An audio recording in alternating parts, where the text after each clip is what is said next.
The storm clouds gathered like dark omens over the Montana plains as thunder rolled across the vast expanse of prairie grass. Lightning split the sky in jagged white lines, illuminating the desolate landscape for brief, startling moments before plunging everything back into darkness. The wind howled with a fury that seemed to shake the very foundations of the earth, bending the tall grass in violent waves that crashed against the horizon like an ocean of green. Before we jump back in, tell us where you're tuning in from, and if this story touches you, make sure you're subscribed because tomorrow I've saved something extra special for you. Jacob Matthews pulled his worn hat down lower over his weathered face as he guided his horse through the driving rain. His property stretched for miles in every direction, a testament to years of backbreaking work and sacrifice. The ranch had been in his family for 3 generations, but now it felt more like a prison than a home. Every fence post, every building, every acre of land held memories he'd rather forget. It had been 2 years since the accident. 2 years since his wife Sarah and their unborn child had been taken from him in a senseless tragedy that still haunted his dreams.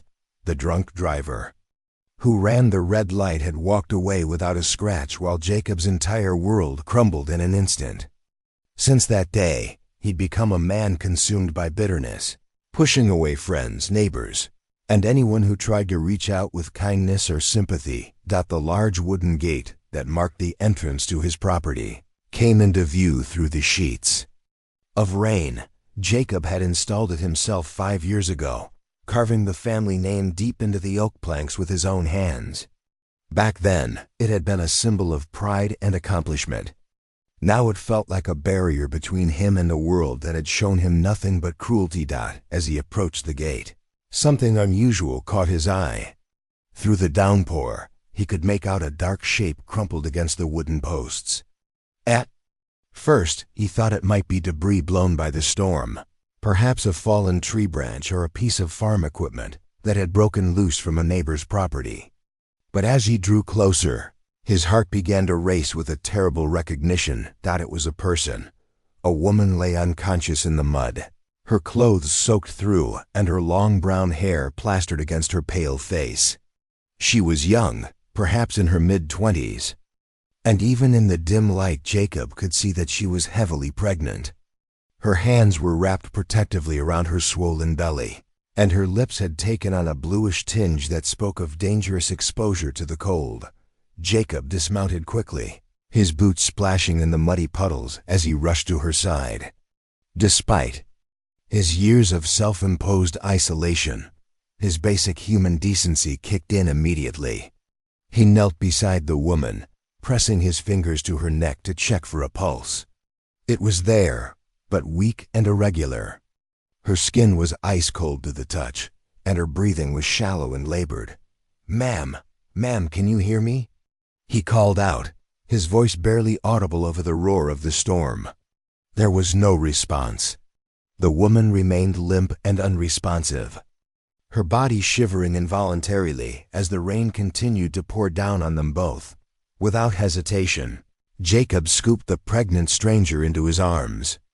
She was lighter than he'd expected, which worried him even more. Pregnant women should be gaining weight, not wasting away. He could feel her ribs through the thin fabric of her dress, suggesting she hadn't been eating properly for some time. Carrying her carefully, Jacob made his way toward the main house.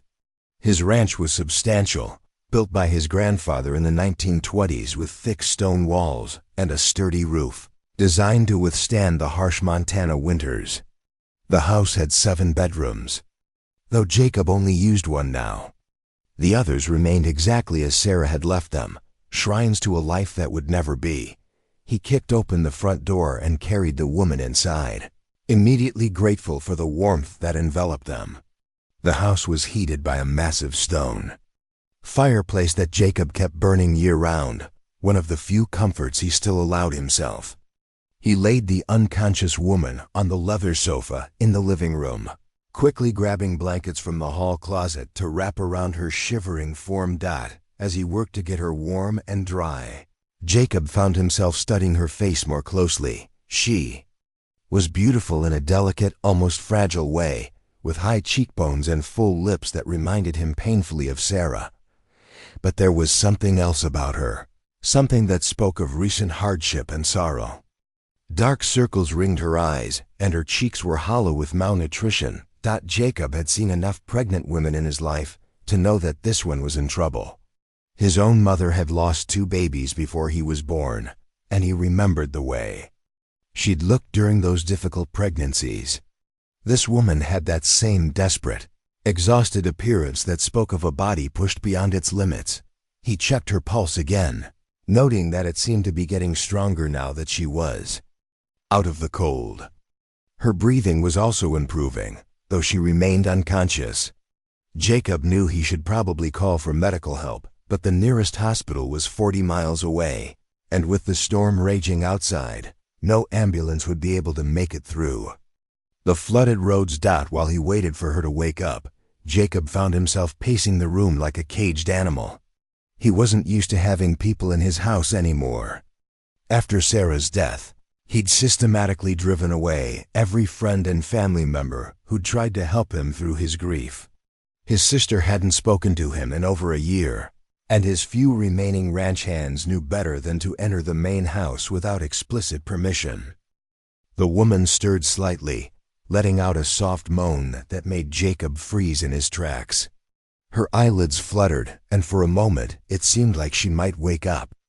But then she settled back into unconsciousness, her breathing returning to its shallow, rhythmic pattern. Jacob realized he was going to need supplies if he was going to help this woman properly. He went to the kitchen and began gathering items: clean towels, a first aid kit, bottles of water, and some of the canned soup that made up the bulk of his solitary meals. As he worked, his mind raced with questions about who this woman was and how she'd ended up collapsed at his gate in the middle of a violent storm. There were no other houses for miles in any direction. The nearest neighbor was old Pete Harrison, and his place was a good 10 miles to the east. Beyond that, the small town of Cedar Creek sat another 20 miles down a winding dirt road that became nearly impassable during heavy rains. For someone in her condition to have traveled that far on foot seemed impossible. When Jacob returned to the living room with his supplies, he found the woman's eyes open, staring up at the ceiling with a mixture of confusion and fear. She tried to sit up when she saw him approaching, but her weakened state made the movement difficult. "Easy there," Jacob said, setting down his supplies and raising his hands to show he meant no harm. "You're safe. You were unconscious outside my gate. I brought you inside to get you warm." The woman's eyes darted around the room, taking in her surroundings with the desperate alertness of someone who'd learned not to trust easily. Her hands moved instinctively to protect her pregnant belly, and Jacob could see the fear written clearly across her delicate features. Where am I?" she asked, her voice hoarse and barely above a whisper.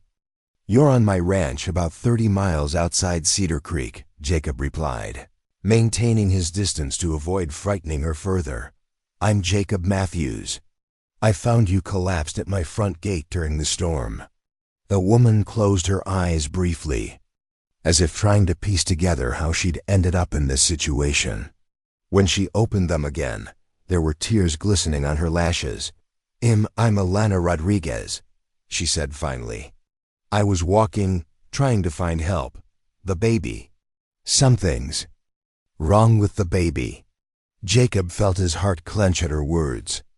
The mention of a baby in distress brought back painful memories of Sarah's pregnancy, of all the hopes and dreams they'd had for their unborn child.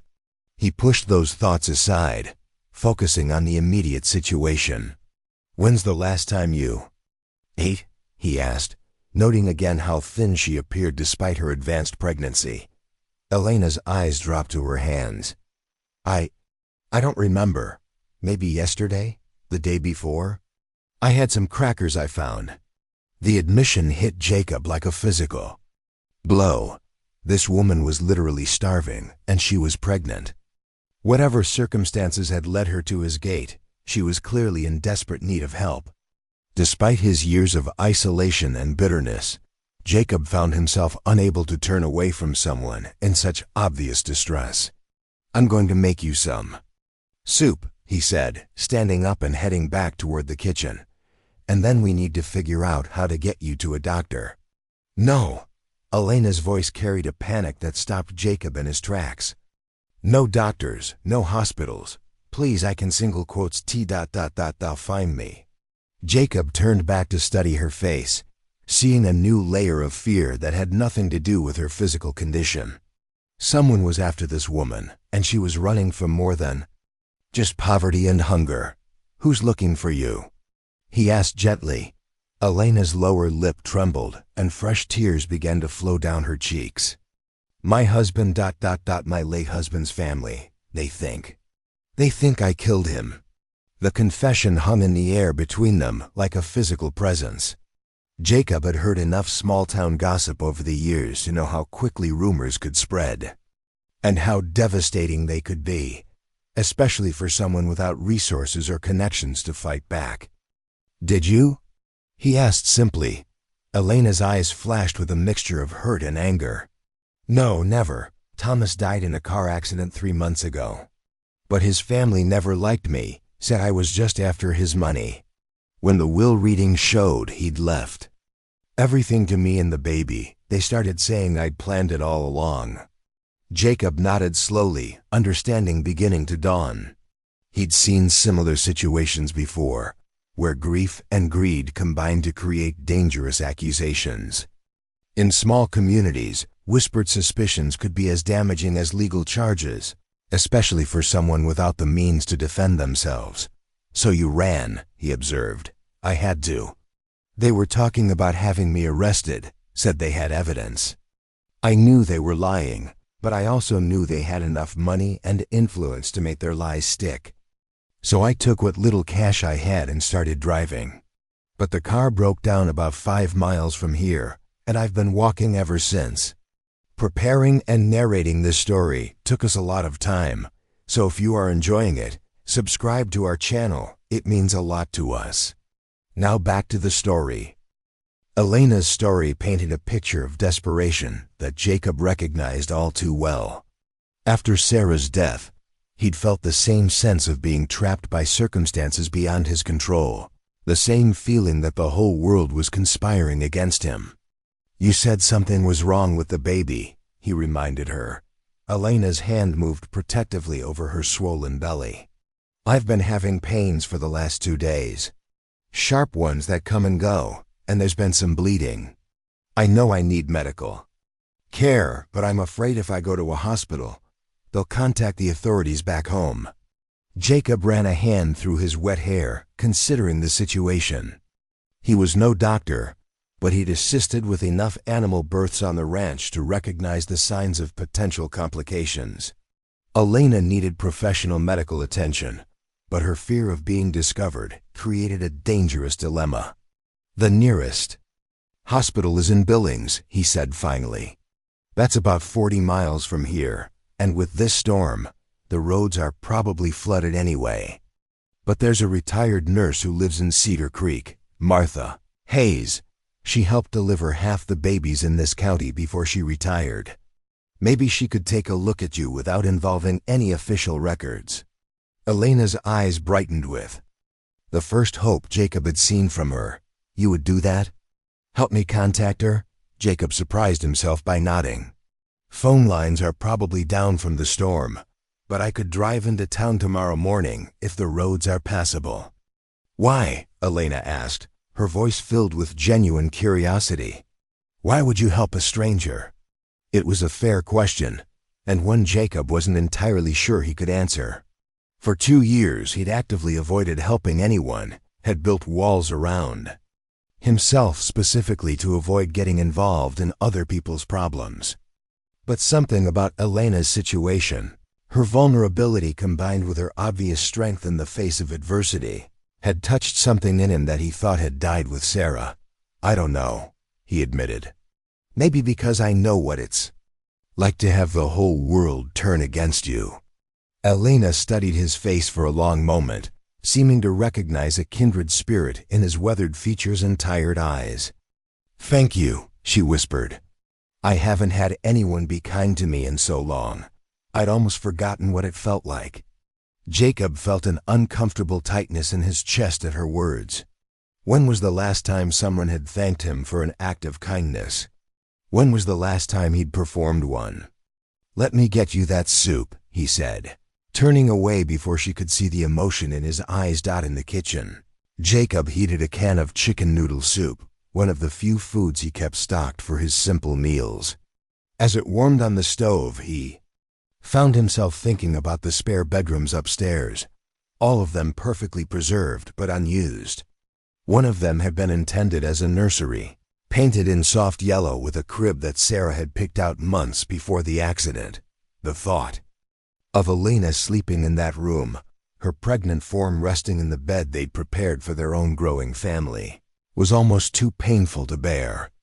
But the other guest rooms were just as loaded with memories of happier times, when the house had been filled with laughter and love instead of silence and regret. Jacob ladled the hot soup into a bowl and carried it back to the living room, along with a glass of milk and some crackers he'd found in the pantry. Elena was sitting up now, looking stronger, but still fragile. "This smells wonderful," she said, accepting the bowl with hands that shook slightly from weakness. As Elena ate, Jacob found himself watching her with a mixture of concern and curiosity. She ate slowly but steadily, as if forcing herself not to devour the food too quickly, despite her obvious hunger. It was the behavior of someone who'd learned to make meals last, who couldn't be sure when the next one might come. "How long have you been on your own?" he asked. Elena paused with the spoon halfway to her mouth. "Since Thomas died. His family made it clear I wasn't welcome at the funeral. Said my presence would be inappropriate given their suspicions. I've been living off our savings, but that ran out pretty quickly once I couldn't work anymore." "What kind of work did you do?" "I was a teacher. Elementary school, 3rd grade. I loved it, but when the rumors started, the school board put me on administrative leave. Said they couldn't have someone under suspicion of murder working with children."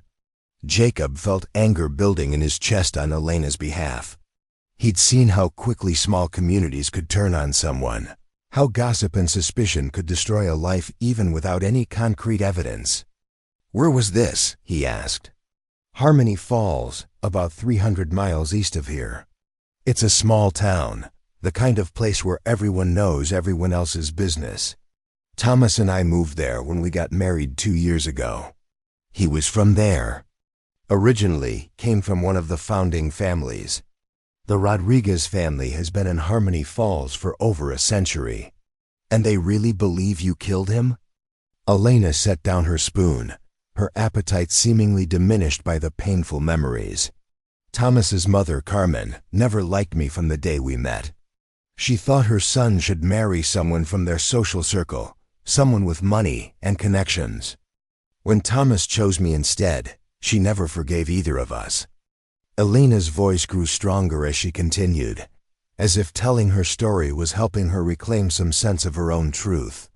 "Thomas was a good man, but he was weak when it came to standing up to his family. He'd inherited a successful business from his father, and his mother still had a lot of influence over the company's decisions. She made it clear that our marriage was putting his inheritance at risk."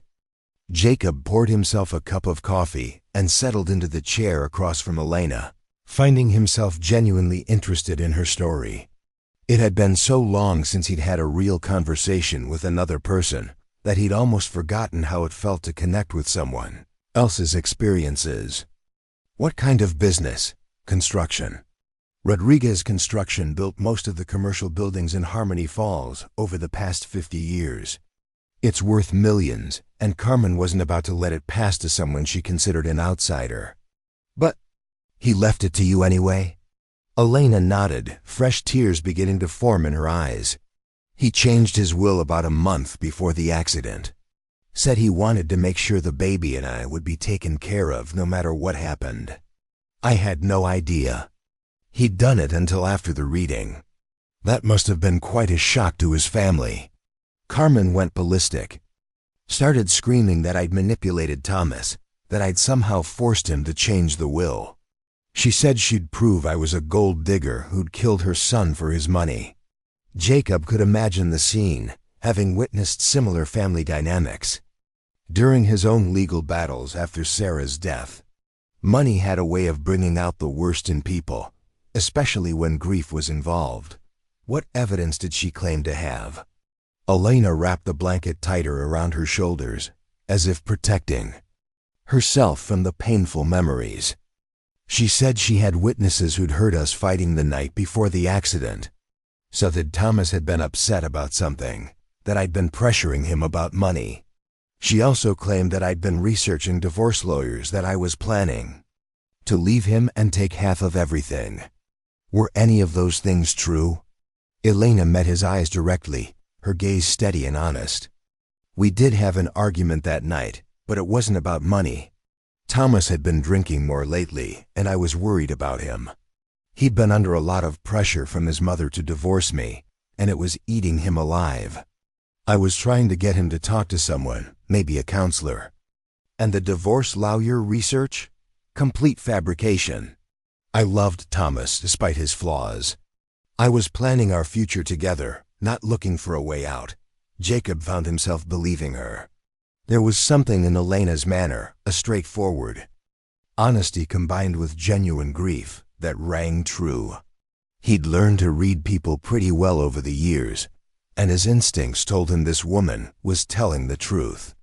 So what happened the night of the accident? Elena's voice grew quiet, and Jacob could see the pain etched in every line of her face. Thomas left the house around 10 o'clock. Said he needed to drive around and think. He'd been drinking, but not heavily. I begged him not to go, told him we could talk it through, but he was determined. Said he needed space to figure things out. She paused, taking a shaky breath before continuing. He never came home. The police found his car wrapped around a tree about 5 miles outside town. They said he must have fallen asleep at the wheel. Or maybe hit some ice. It was February, and the roads were slick. "I'm sorry," Jacob said simply, recognizing the inadequacy of the words, but meaning them nonetheless. Elena wiped at her eyes with the back of her hand. "The worst part is that Carmen has convinced half the town that I somehow caused the accident. She says I drove him to drink, that I was emotionally abusing him. Some people even think I sabotaged his car somehow." That's a serious accusation. Did the police investigate? They did an initial investigation and ruled it an accident. But Carmen hired a private investigator, and she's been putting pressure on the sheriff to reopen the case. She has a lot of influence in town, and people are starting to listen to her. Jacob shook his head in disgust. He'd seen similar situations where money and social standing could override facts and evidence. It was one of the many reasons he'd grown cynical about human nature over the past few years. So you decided to run rather than fight. What choice did I have? I'm pregnant, unemployed, and facing accusations of murder from one of the most powerful families in town. Even if I could prove my innocence, the legal battle would cost more money than I have.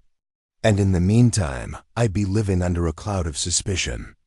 Elena's practical assessment of her situation showed an intelligence and realism that Jacob respected. She wasn't running from responsibility or avoiding consequences. She was making the calculated decision based on the realities of her circumstances. "Where? Were you planning to go? I have a sister in Oregon. We haven't spoken in years, but I was hoping she might let me stay with her until the baby is born." After that ... double quotes Elena shrugged helplessly. "I don't know. Start over somewhere new, I guess." Jacob looked out the window where the storm was still raging with undiminished fury. The rain was coming down in torrents, and the wind was strong enough to bend the large oak trees that surrounded the house. Even if Elena wanted to continue her journey, it would be impossible in these conditions. "Well, you're not going anywhere tonight," he said. "This storm looks like it's going to last until..." Morning at least. Alina's eyes filled with gratitude and relief. Thank you.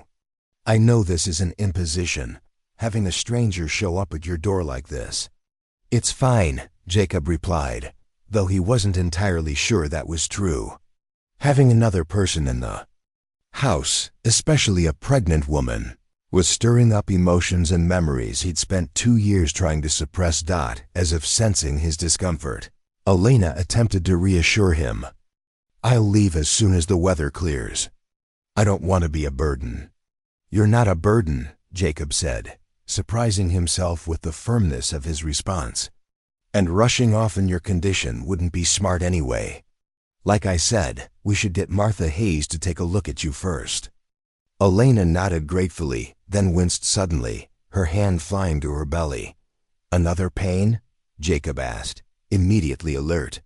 Yes, they're getting stronger, and more frequent. Alina's face had gone pale, and Jacob could see sweat beading on her forehead. Despite the warmth of the room, Jacob's mind raced through his limited knowledge of pregnancy complications. He'd never dealt with human births, but he'd assisted with enough difficult animal deliveries to recognize the signs of potential trouble. How far along are you? About 36 weeks, I think. The baby isn't due for another month. Jacob felt a chill that had nothing to do with the storm outside. If Alina was going into premature labor, she needed medical attention immediately. But with the roads flooded and the phones likely down, getting help would be nearly impossible.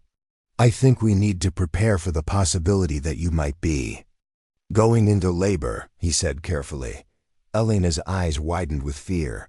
But it's too early. The baby isn't ready. Babies born at 36 weeks can be fine, Jacob said, though he wasn't entirely sure if that was true. But we need to be prepared just in case. As if to underscore his point, another contraction hit Alina, stronger than the previous ones. She doubled over, gripping the arm of the sofa as she breathed through the pain. Jacob knelt beside her, feeling helpless and out of his depth. What can I do? I don't know, Alina gasped. I've never done this before. Neither had Jacob, at least not with a human birth. But watching Alina struggle through the contraction, seeing the fear and pain in her eyes, he made a decision that would change both of their lives forever. We're going to get through this together, he said, taking her hand in his. Whatever happens, you're not alone. Alina squeezed his hand gratefully, and for the first time in 2 years, Jacob felt a sense of purpose that had nothing to do with his own pain and everything to do with helping someone else survive theirs. The contractions continued throughout the night, each one seeming to grip Alina with increasing intensity. Jacob had moved her to the master bedroom on the ground floor, reasoning that it would be easier to get help if needed without having to navigate stairs.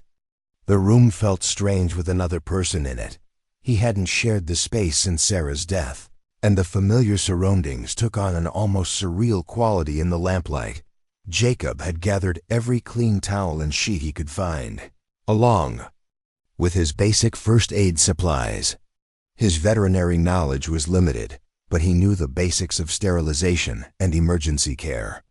What worried him most was his complete lack of experience with human childbirth complications.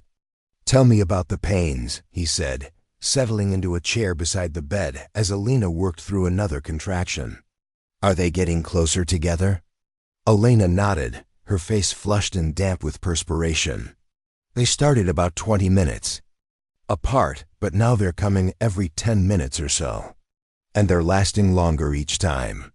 Jacob had been keeping track of an old pocket watch, confirming Alina's assessment. By his calculations, labor was progressing faster than might be expected. For a first-time mother, the thought both relieved and terrified him. If the baby was coming quickly, Alina wouldn't have to suffer for days, but it also meant they had less time to get professional help. Have you felt the baby moving recently? He asked, remembering something he'd heard about monitoring fetal activity during labor. Alina placed both hands on her belly, concentrating for a moment. Yes, but not as much as usual. Maybe the baby is getting ready to be born. Jacob hoped that was all it was, but he couldn't shake the feeling that something wasn't quite right. Elena's color wasn't good, and she seemed to be getting weaker with each contraction rather than stronger. "I'm going to try calling Martha Hayes again," he said, standing up and heading for the kitchen phone. He'd been attempting to reach the retired nurse every hour since the storm began, but the lines remained down. The phone was still dead. Jacob stood in the kitchen, staring out at the raging storm and feeling more helpless than he had since the night Sarah died. At least then, the accident had been over in an instant. There had been nothing he could have done to change the outcome. This situation was different. Elena needed help, and he was the only person available to provide it. When he returned to the bedroom, he found Elena sitting on the edge of the bed, doubled over with another contraction. This one seemed more intense than the previous ones, lasting nearly a full minute before it began to subside. "Jacob," she gasped, reaching out for his hand. "Something's happening. I think my water just broke." Jacob looked down and saw that the sheets beneath Elena were indeed soaked with clear fluid. His heart began to race as he realized that active labor had officially begun. There would be no turning back now, no time to wait for professional help. "Okay," he said, forcing his voice to remain calm despite the panic rising in his chest. "We can handle this. Women have been having babies for thousands of years without hospitals." Elena managed a weak smile. "Easy for you to say. You're not the one having the baby." Despite the gravity of the situation, Jacob found himself almost smiling at her attempt at humor. Even in the midst of what was clearly a frightening experience, Elena was trying to maintain some sense of normalcy. "What can I do to help?" he asked. "I don't know," Elena admitted. "I read some books about childbirth, but it all seems different when it's actually happening to you." Jacob thought back to the animal births he'd assisted with over the years. While human childbirth was obviously different, some of the basic principles had to be the same. The key was to stay calm, keep everything as clean as possible, and let nature take its course unless there were obvious complications. "Let's get you into something more comfortable," he suggested. "And we should change these sheets." Jacob helped Elena into one of Sarah's old nightgowns, trying not to think about the painful irony of the situation. The gown had been intended for Sarah's own pregnancy, purchased in anticipation of late-night feedings and comfortable recovery. Now it was serving a stranger who'd stumbled into his life during the worst storm he'd seen in years. As they worked together to make Elena more comfortable, Jacob found himself talking to fill the silence between contractions. "This room used to belong to my parents," he said, smoothing fresh sheets over the mattress. "I was born right here in this house, actually. Back then, most babies in rural areas were delivered at home." "That's comforting to know," Elena said, settling back against the pillows. "At least this room has experience with births." Another contraction hit before Jacob could respond, and this time Elena's reaction was more intense. She gripped the bed sheets with white knuckles, her breathing becoming rapid and shallow. "Breathe through it," Jacob encouraged, remembering something he'd heard about labor breathing techniques. Long, slow breaths. Elena tried to follow his advice, but the pain was clearly overwhelming. When the contraction finally passed, she looked up at Jacob with tears in her eyes. "I'm scared," she whispered. "What if something goes wrong? What if the baby gets hurt because I couldn't get to a hospital?" Jacob sat down on the edge of the bed, taking Elena's hand in his. Her fingers were cold and trembling, and he could feel the rapid pulse at her wrist. "Nothing's going to go wrong," he said firmly. "You're strong, and your body knows what to do. I'll be right here with you the entire time." "But you don't know anything about delivering babies," Elena protested. "I know more than you might think," Jacob replied. "I've been helping animals give birth for 20 years. The basic process is the same." Elena looked at him with a mixture of hope and skepticism. Animals are different from people. In some ways, yes. But birth is one of the most natural processes in the world. Your body has been preparing for this for months. We just need to trust the process and be ready to help when the time comes. As if summoned by their conversation, another contraction began building. This one was noticeably stronger than the previous ones, causing Elena to cry out, in pain for the first time. How long do these usually last? Jacob asked when the contraction subsided.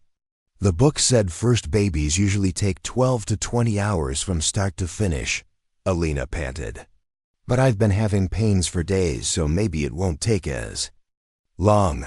Jacob nodded, though privately he was concerned about Elena's energy levels. She'd been malnourished and exhausted even before labor began, and the physical demands of childbirth were significant even for healthy women. When did you last sleep? He asked. Really sleep? I don't remember. Maybe 3 days ago? I've been too scared to sleep deeply since I started running. The admission worried Jacob even more. Elena needed strength for what lay ahead, but she was already running on empty. He made a mental note to encourage her to rest between contractions. If possible, over the next few hours, Jacob settled into a routine of monitoring Elena's progress and trying to make her as comfortable as possible. He brought her ice chips to suck on, knowing that staying hydrated would be important. He also prepared warm washcloths to place on her forehead during contractions, and he kept track of the timing and intensity of each labor-pain dot as dawn began to break outside. The storm finally started to weaken. The thunder became more distant, and the driving rain settled into a steady downpour, rather than the violent sheets of water that had been battering the house all night. Maybe I can get into town now, Jacob suggested during a brief lull between contractions. The roads might be passable. Elena grabbed his arm with surprising strength. Don't leave me, please. I can't do this alone. Jacob looked into her frightened eyes and realized she was right. Even if he could make it to town, the round trip would take at least 2 hours, and there was no guarantee he'd be able to bring help back before the baby arrived. I'm not going anywhere, he assured her. We're going to see this through together. As the morning progressed, Elena's contractions became more frequent and intense.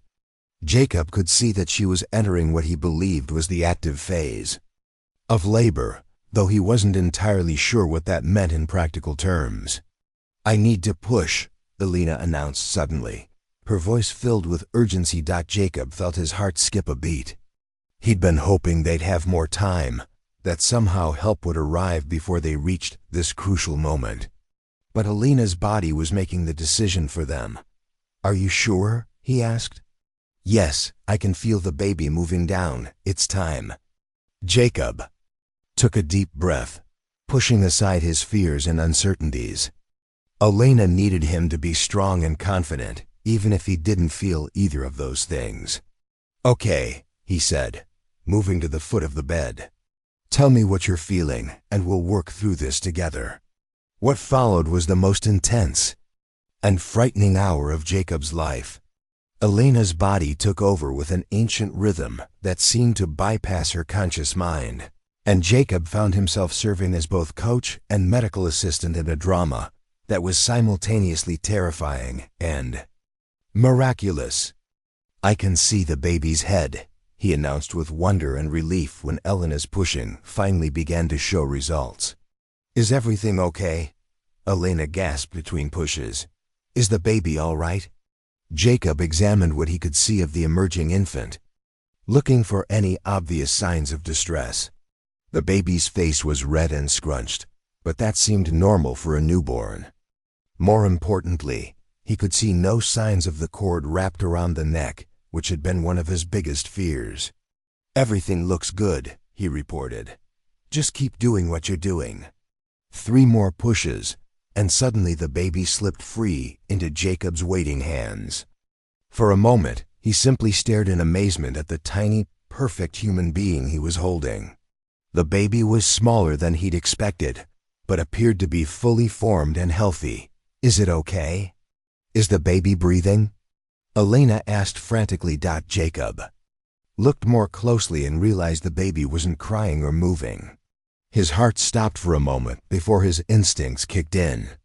He'd dealt with this situation before with newborn animals. Sometimes babies needed a little encouragement to take their first breath. Gently but firmly, Jacob cleared the baby's mouth and nose with his finger, then gave the tiny chest a few light taps. After what felt like an eternity, but was probably only seconds, the baby suddenly drew in a gasping breath and let out a strong, healthy cry. "It's a girl," Jacob announced, his voice thick with emotion as he carefully wrapped the baby in a clean towel. "And she's beautiful." Elena broke into tears of relief and joy as Jacob placed the tiny infant in her arms. "She's so small," Elena whispered, staring in wonder at her daughter's face. "Small but perfect," Jacob agreed, settling into the chair beside the bed to watch the new mother and baby bond. The sight of Elena cradling her newborn daughter stirred emotions in Jacob that he'd thought were buried forever. He remembered the excitement he and Sarah had felt when they'd learned they were expecting, the plans they'd made, the nursery they'd prepared. Watching Elena experience those first moments of motherhood was both beautiful and heartbreaking. "What will you name her?" he asked quietly. Elena studied the baby's face for a long moment before answering. "Hope. Her name is Hope." Jacob felt tears prick his eyes at the simple but profound choice. After everything Elena had been through, the loss of her husband, the accusations, the flight from home, the dangerous childbirth, she was still able to look at her daughter and see hope for the future. "That's a perfect name," he said softly. As Elena nursed Hope for the first time, Jacob busied himself with the practical aftermath of childbirth. He'd read enough to know that the placenta still needed to be delivered, and he wanted to make sure Elena didn't develop any complications. "How are you feeling?" he asked as he changed the bloodied sheets. "Exhausted," Elena admitted, "but also relieved, and I'm grateful. I don't know how to thank you for everything you've done." Jacob paused in his work, looking at the woman who'd stumbled into his life less than 24 hours ago. In that short time, she'd managed to crack open the walls he'd built around his heart, forcing him to care about someone other than himself for the first time in 2 years. "You don't need to thank me," he said. "I should be thanking you." Elena looked puzzled. "For what?" "For reminding me what it feels like to help someone. For giving me a reason to care about something besides my own pain." Before Elena could respond, they heard the sound of a car engine outside. Jacob moved to the window and saw a pickup truck pulling into his driveway, apparently having made it through the flooded roads. "Looks like help has finally arrived," he said, recognizing Martha Hayes' old Ford. The retired nurse knocked on the front door moments later, and Jacob hurried to let her in. Martha was a woman in her 70s with silver hair and the competent manner of someone who delivered hundreds of babies over her long career. "Jacob Matthews, I've been trying to get out here since yesterday," she said, shaking the rain from her coat. "Heard on the scanner that someone might need medical attention." "In here," Jacob said, leading her to the bedroom where Elena was resting with baby Hope. Martha took one look at the scene and immediately shifted into professional mode. She examined both mother and baby with gentle efficiency, checking vital signs and looking for any signs of complications. "You did good work," she told Jacob after completing her examination. "Both mother and baby are healthy, though the little one could use a few more pounds." "She was born early," Elena explained. "About 4 weeks, I think." Martha nodded. "She's a good size for 36 weeks. Probably around 5 pounds, I'd guess. Small but strong." As Martha continued her examination, Jacob found himself stepping back and really looking at the scene before him. Elena, exhausted but radiant with new motherhood. Baby Hope, sleeping peacefully in her mother's arms. Martha, bustling around with the confident movements of someone in her element, For the first time since Sarah's death, his house felt alive again. The master bedroom, which had been a shrine to his grief, was now the site of new life and new beginnings. The irony wasn't lost on him that Elena's crisis had forced him to confront his own isolation and begin the process of healing. "Where will you go now?" Martha asked Elena as she packed up her supplies. Elena's face clouded with uncertainty. "I don't know. I was trying to get to my sister in Oregon, but nothing," Jacob interrupted, surprising everyone including himself. "You're not going anywhere, not yet." Elena stared at him in amazement. "Jacob, I can't impose on you any longer. You've already done so much. It's not an imposition," Jacob said firmly. "You just had a baby. You need time to recover, and Hope needs a safe, stable environment for her first few weeks. This house has plenty of room." Martha looked between Jacob and Elena with the knowing eyes of someone who'd seen human nature in all its forms. "The man's right," she said to Elena. "You shouldn't be traveling with a newborn, especially given your circumstances.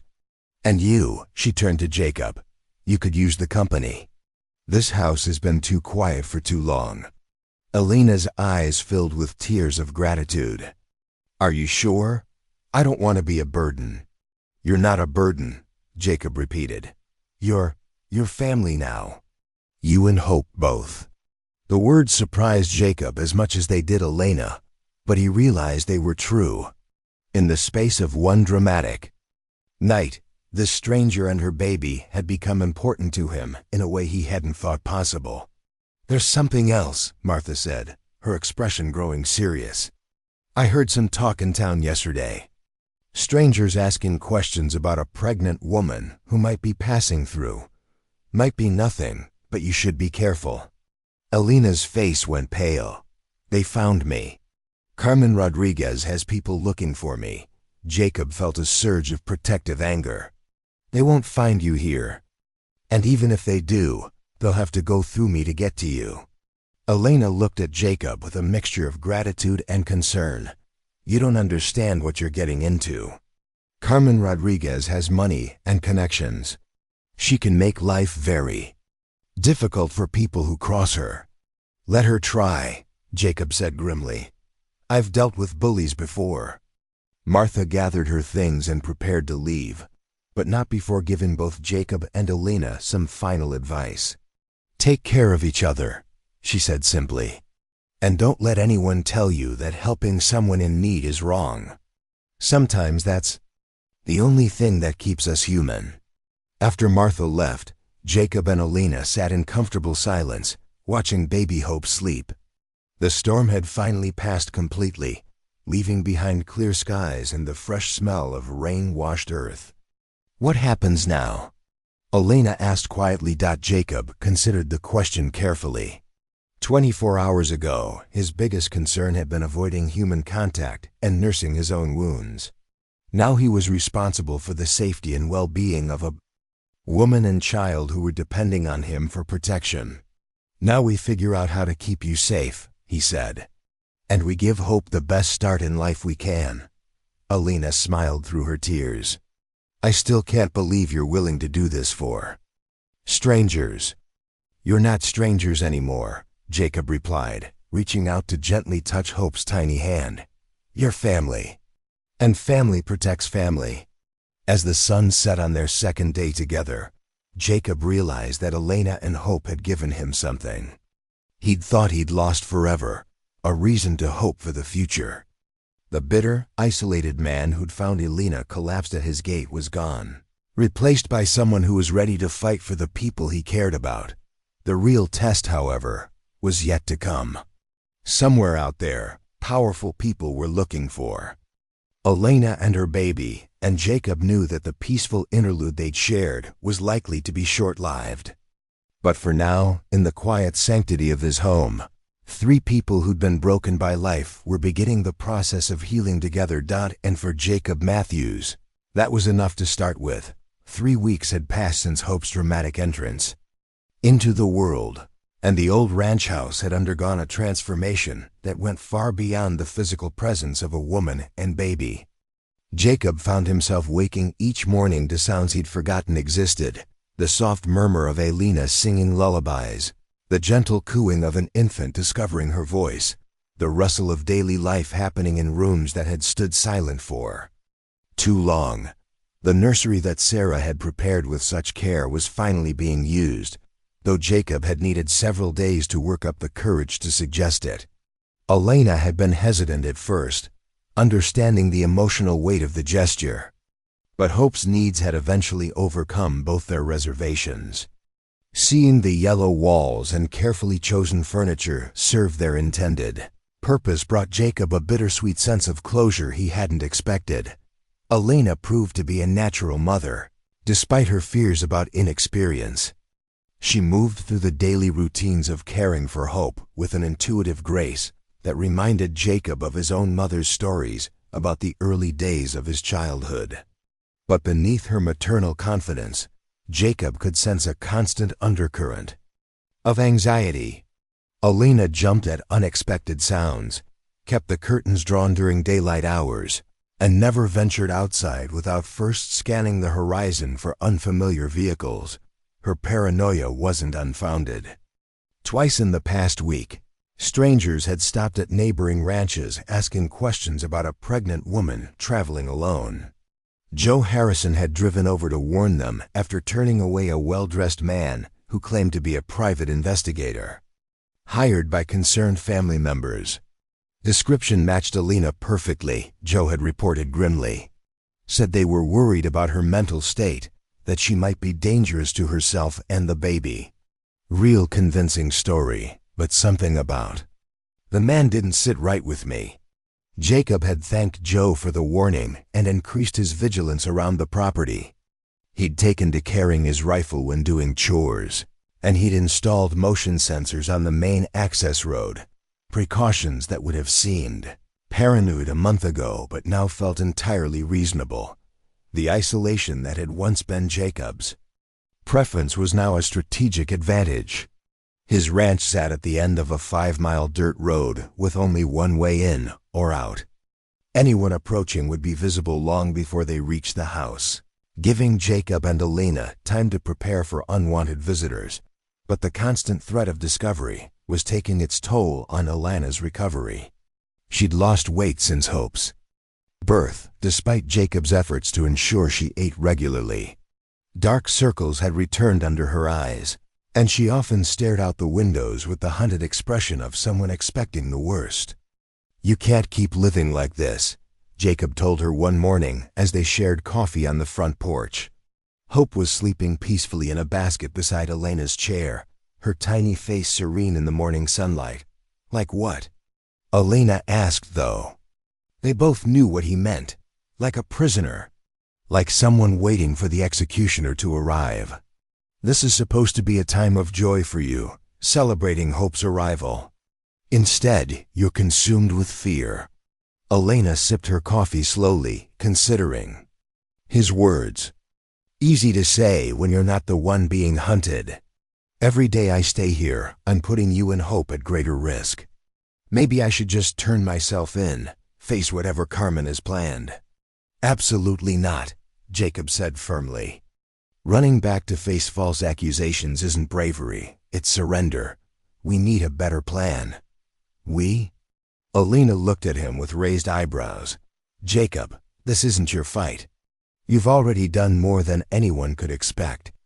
Jacob set down his coffee cup and turned to face her directly. "It became my fight the moment I decided to help you. I'm not backing down now." The conversation was interrupted by the sound of an approaching vehicle. Both Jacob and Elena tensed, but relaxed when they recognized Martha Hayes' pickup truck winding up the access road. Martha had become a regular visitor over the past 3 weeks, officially to monitor Hope's development, but unofficially to provide companionship and support to Elena during her recovery. The older woman had taken a motherly interest in both Elena and the baby, often arriving with homemade meals and practical advice about infant care. "Morning, folks," Martha called out as she climbed the porch steps. "How's our little angel today?" "Growing.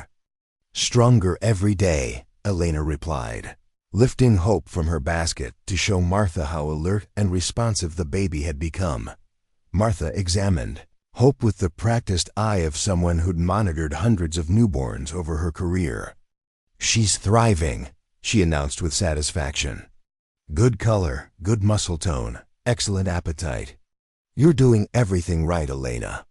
The praise brought the first genuine smile Jacob had seen on Elena's face in days. Despite her fears about the outside world, she was clearly flourishing in her role as Hope's mother. "I brought some things from town," Martha continued, producing a bag of supplies from her truck.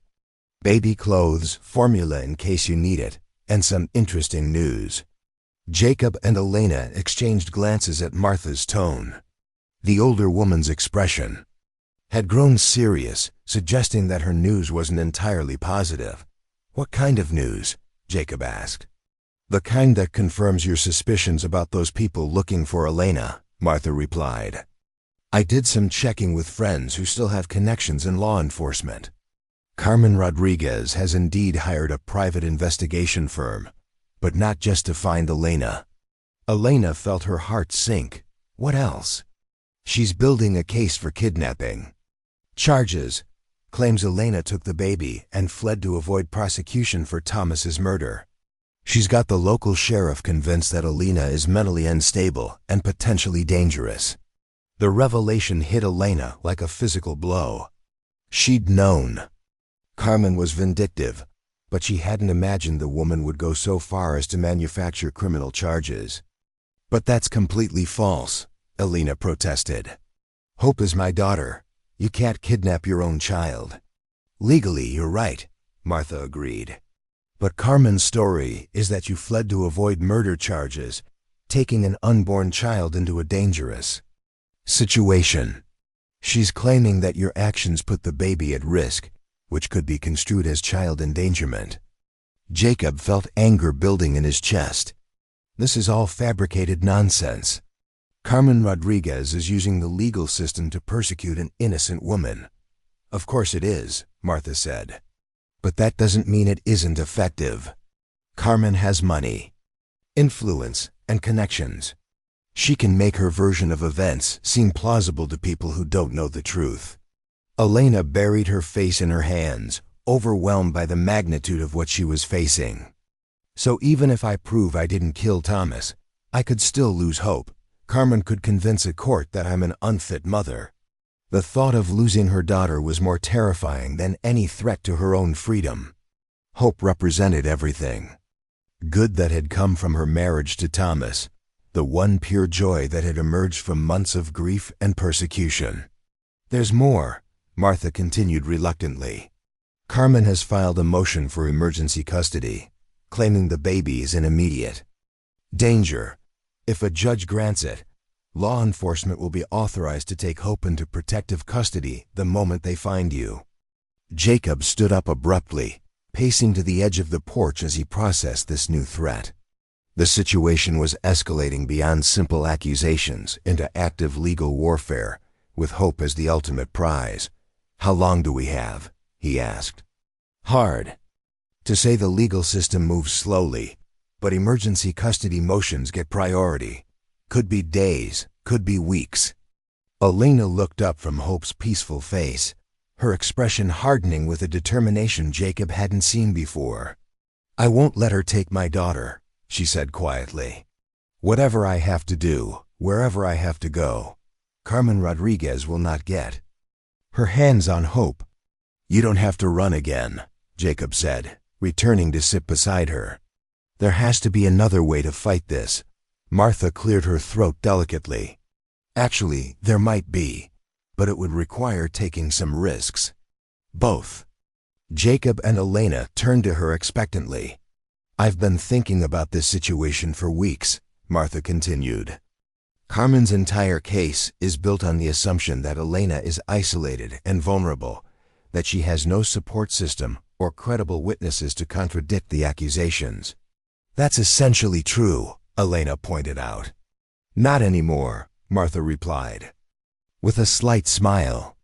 "You have Jacob, you have me, and you have a growing network of people in this community who've gotten to know you over the past few weeks. What if instead of hiding, we went on the offensive? Jacob leaned forward, intrigued by the suggestion. What do you mean? I mean, we build our own case. We document Elena's character, her fitness as a mother, her circumstances when she arrived here. We gather evidence that contradicts Carmen's narrative. Elena shook her head skeptically. What? Evidence? It's my word against Carmen's, and she has all the advantages. Not necessarily, Martha said. I've delivered a lot of babies over the years, and I've learned to read situations pretty well. Your behavior, your maternal instincts, your obvious love for hope, none of that supports the picture Carmen is trying to paint. Jacob began to see where Martha was heading. You're talking about character witnesses, people who can testify to Elena's true nature. Exactly. And more than that, we need to investigate Thomas's death ourselves. If Carmen is lying about Elena's involvement, there might be evidence that proves it. Elena looked between Jacob and Martha with a mixture of hope and terror. You're talking about going back, confronting Carmen directly. Not directly, Martha clarified. But we need to stop playing defense and start playing offense. Hiding only works for so long. Jacob stood up again, his mind racing through the possibilities and risks of Martha's suggestion. The idea of actively investigating Thomas's death appealed to his sense of justice, but it would also expose Elena to greater danger. What would that look like practically? He asked. Martha pulled a notebook from her bag, revealing that she'd been thinking about this plan for some time. First, we document everything about Elena's condition when she arrived here. The malnutrition, the exhaustion, the signs of stress and fear. We create a medical record that shows she was fleeing abuse, not prosecution. Would that hold up in court? Elena asked. It would support your version of events, Martha replied. Second, we investigate Thomas's death more thoroughly. If he really died in an accident, there should be evidence that contradicts any murder theory. Jacob was warming to the idea despite his concerns. What about the inheritance issue? That seems to be at the heart of Carmen's accusations. That's where things get interesting, Martha said with a knowing look. I did some checking into the Rodriguez family finances. Thomas's construction company has been struggling for the past 2 years. There are rumors about bad investments and cash flow problems. Elena looked surprised. Thomas never mentioned any business troubles to me. He might not have known the full extent of it, Martha suggested. But if the company is in worse shape than Carmen let on, that inheritance might not be worth as much as she's fighting for. Jacob saw the implications immediately. So Carmen might be fighting for control of a failing business, not a valuable inheritance. That would give her motive to eliminate Elena from the picture. Exactly. And if we can prove that Carmen knew about the financial problems, while Thomas didn't, it might suggest she had reasons to want Elena discredited or eliminated. Elena was beginning to look hopeful for the first time in weeks. You really think we could prove my innocence? I think we can create enough reasonable doubt to protect you and hope, Martha replied. But it won't be easy, and it won't be safe. Carmen won't sit still while we investigate her. Jacob had heard enough. What do you need from me? Martha smiled at his immediate commitment. Your ranch is a base of operations, your protection for Elena and Hope, and your help with the investigation. I have contacts in Harmony Falls who might be willing to help, but I'll need backup. You'll have it, Jacob said without hesitation. Elena looked at both of them with tears in her eyes. I can't ask you to risk yourselves for me. If Carmen finds out what you're doing, she could destroy your lives too. She can try, Jacob replied grimly. But I've been destroyed before, and I survived it. Besides, this isn't just about you anymore. It's about justice, and it's about protecting Hope. Martha nodded in agreement. And it's about standing up to bullies who think money and influence put them above the law. I've seen too many good people suffer because they couldn't fight back against powerful enemies. Over the next several hours, the three of them worked out the details of their plan. Martha would return to Cedar Creek and begin reaching out to her contacts in Harmony Falls, looking for people who might have information about Thomas's death or the Rodriguez family's financial situation. Jacob would research Carmen Rodriguez and her business connections, looking for any vulnerabilities or inconsistencies in her story. Elena would focus on documenting her own experiences with Thomas and his family, creating a detailed timeline of events that could be used to contradict Carmen's accusations. It was difficult work, forcing her to relive painful memories, but she approached it with new determination. "There's one more thing," Martha said as she prepared to leave. "We need to consider the possibility that this investigation might attract more attention to your location. If Carmen's people are already looking for you, they might intensify their search once they realize you're fighting back." Jacob had been thinking about the same issue. "I can handle increased security, but Elena and Hope can't stay locked in the house indefinitely. What are you suggesting?" Elena asked. "That we give you a new identity, at least temporarily. If investigators come around asking about Elena Rodriguez, they won't find her." Elena looked confused. "How is that possible?" Martha smiled mysteriously. "Small communities are good at protecting their own when they want to. As far as anyone in Cedar Creek knows, you're my niece visiting from the back east, helping me with some medical work while you recover from a difficult pregnancy. Would people really go along with that?" Elena asked skeptically. "They would if I asked them to," Martha replied confidently. "I've delivered half the babies in this county and treated the other half when they were sick. People trust me, and they'll trust my judgment about you." Jacob felt a surge of gratitude toward the older woman. Martha was risking her own reputation and relationships to help Elena, demonstrating the kind of community loyalty he'd almost forgotten existed. "What about official records?" he asked practically. "We'll worry about that if it becomes necessary," Martha said. "For now, we just need to buy time to conduct our investigation." As Martha drove away, Jacob and Elena stood on the porch watching the dust settle behind her truck. Hope had woken up and was making the soft sounds that indicated she would soon be hungry. "Do you really think this could work?" Elena asked as she prepared to feed her daughter. Jacob considered the question carefully. 3 weeks ago, he would have said no, that fighting powerful enemies was a fool's errand that would only make things worse. But 3 weeks ago, he'd been a different man, one consumed by his own grief and convinced that the world was fundamentally unfair. "I think it's our best chance," he said finally. "And I think we have something Carmen doesn't expect." "What's that?"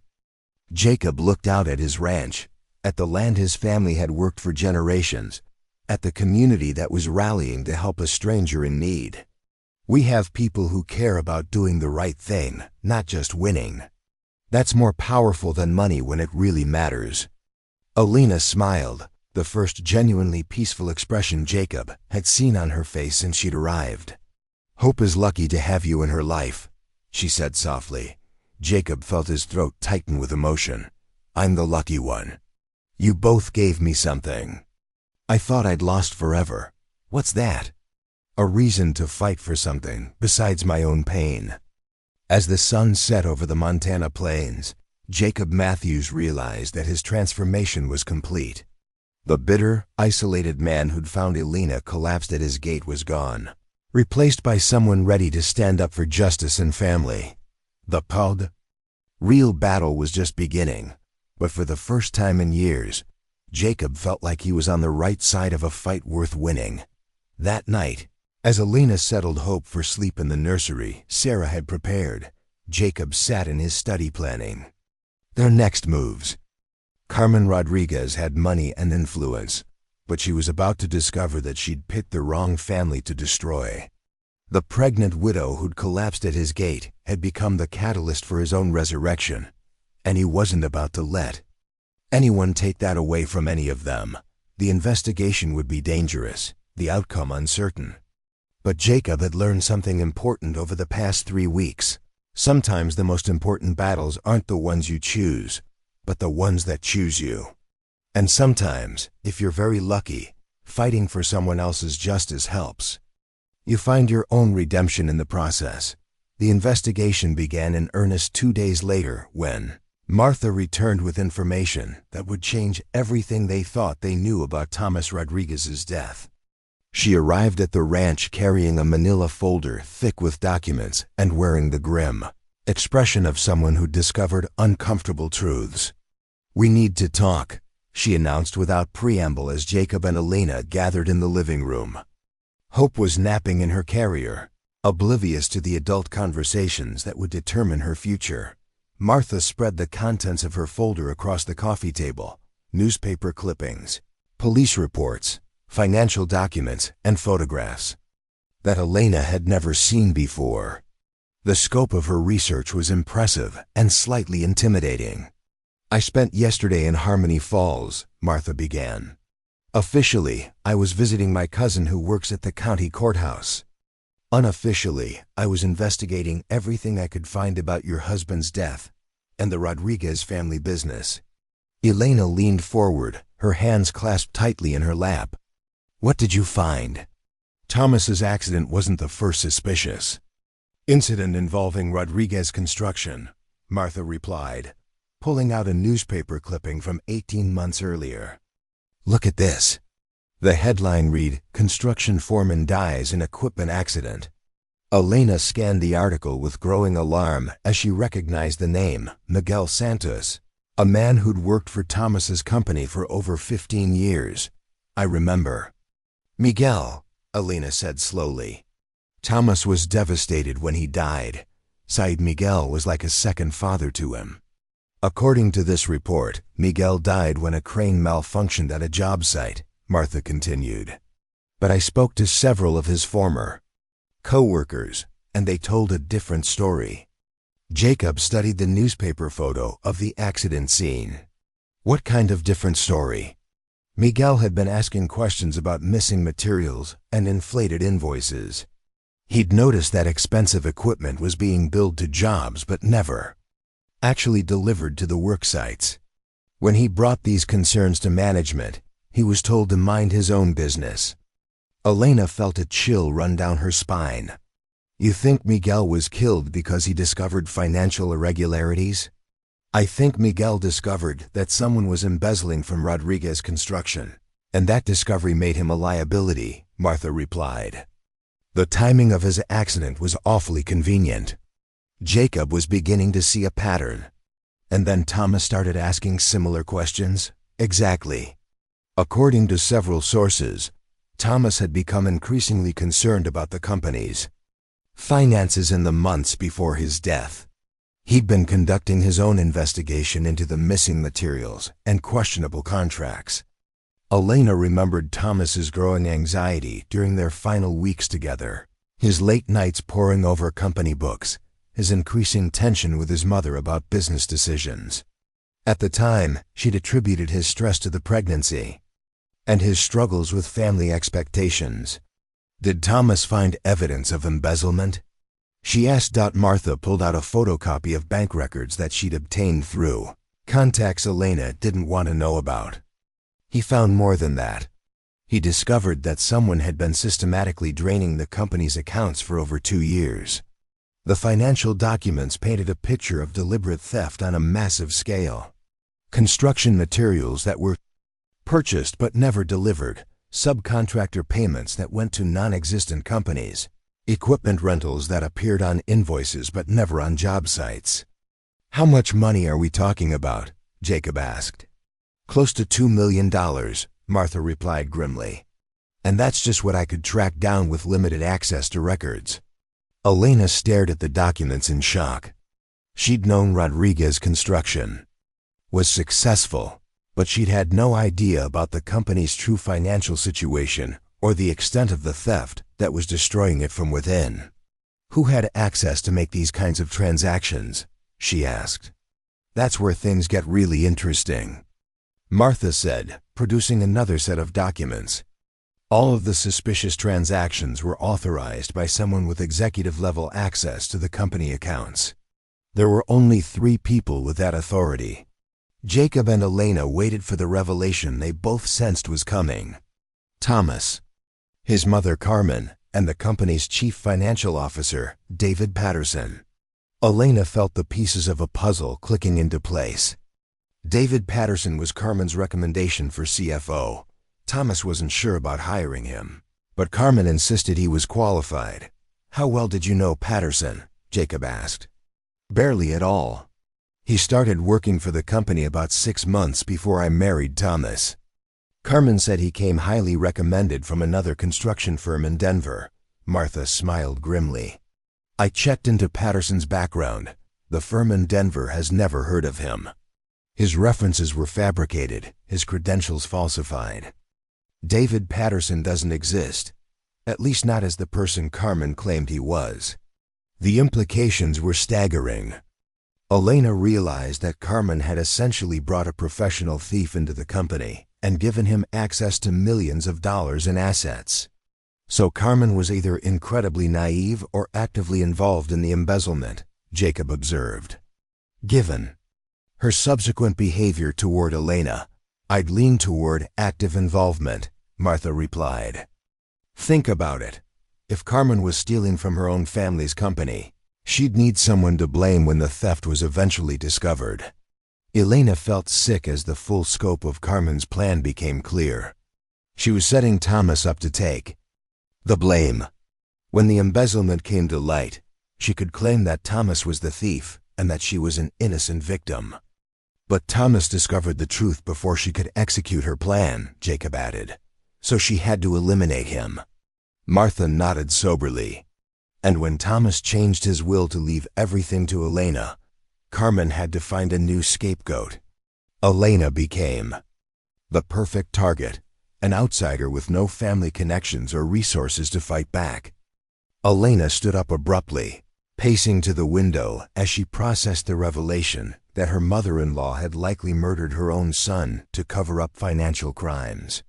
The woman who'd accused Elena of being a gold digger was herself a thief, who'd stolen millions from her own family's business.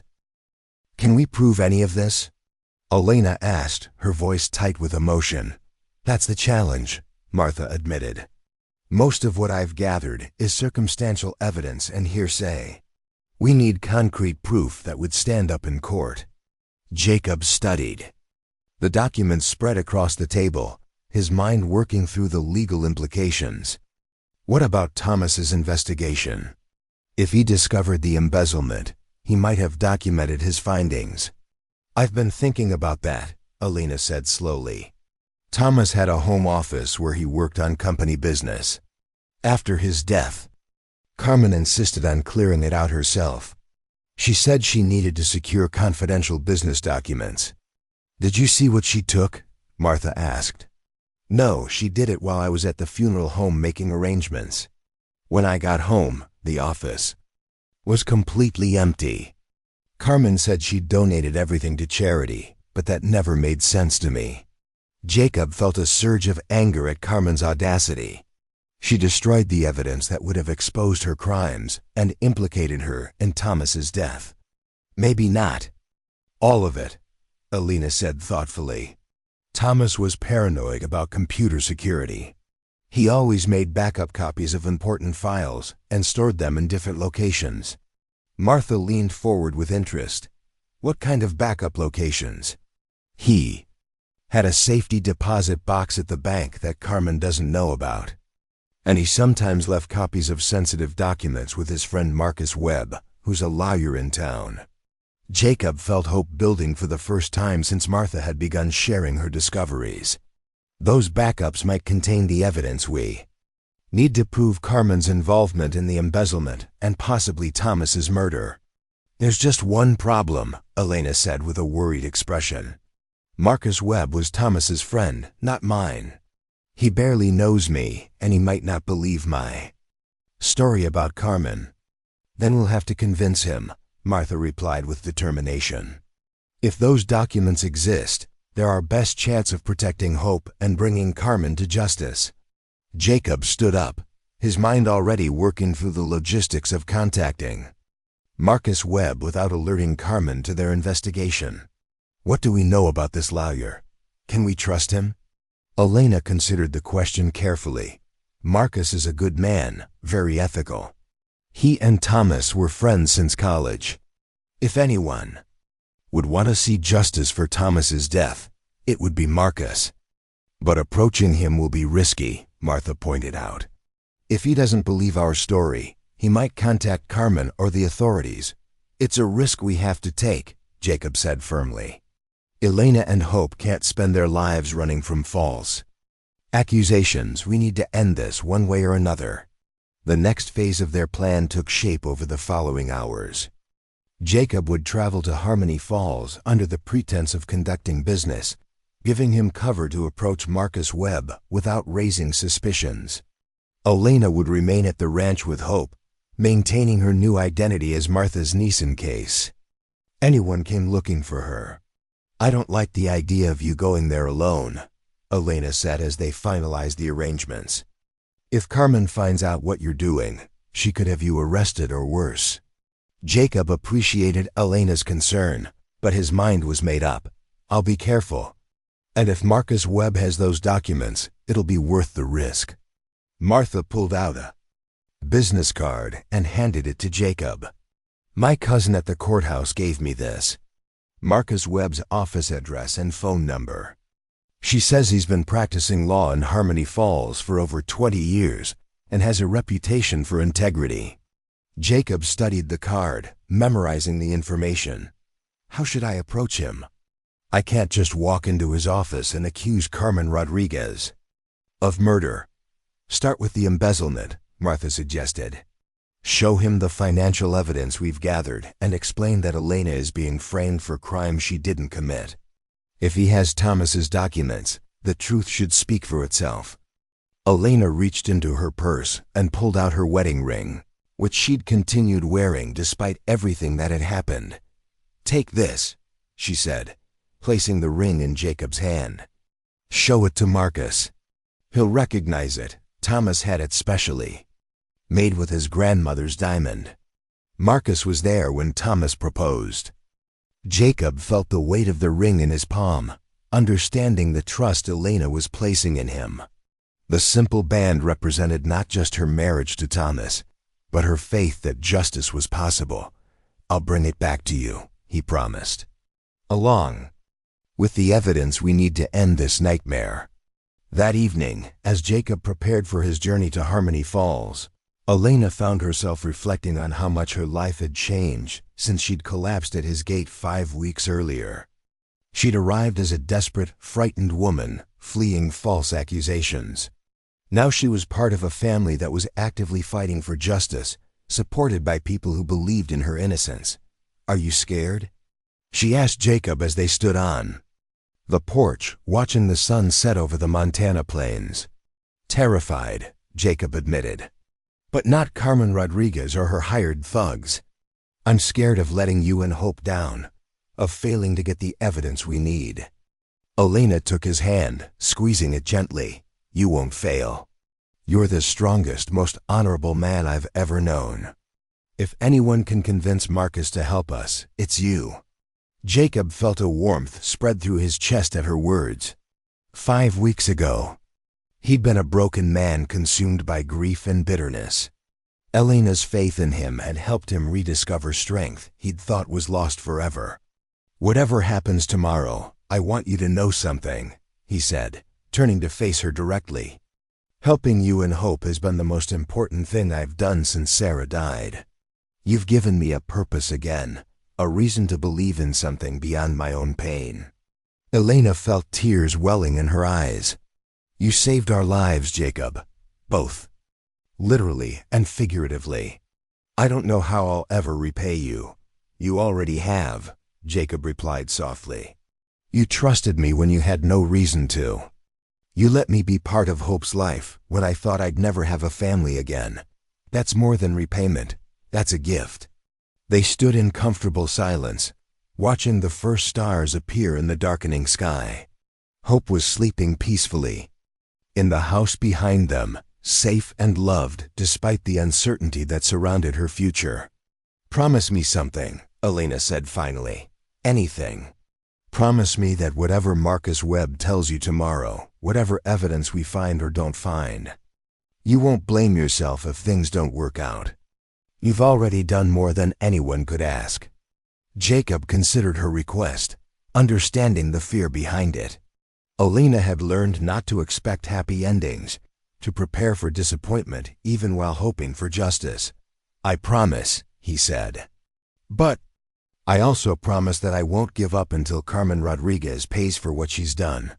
To Thomas, to you, and to Hope." Elena smiled through her tears. "That's all I can ask for."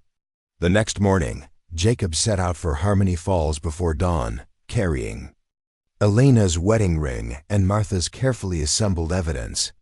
The 6-hour drive gave him time to rehearse his approach to Marcus Webb, to consider various scenarios and prepare for different reactions.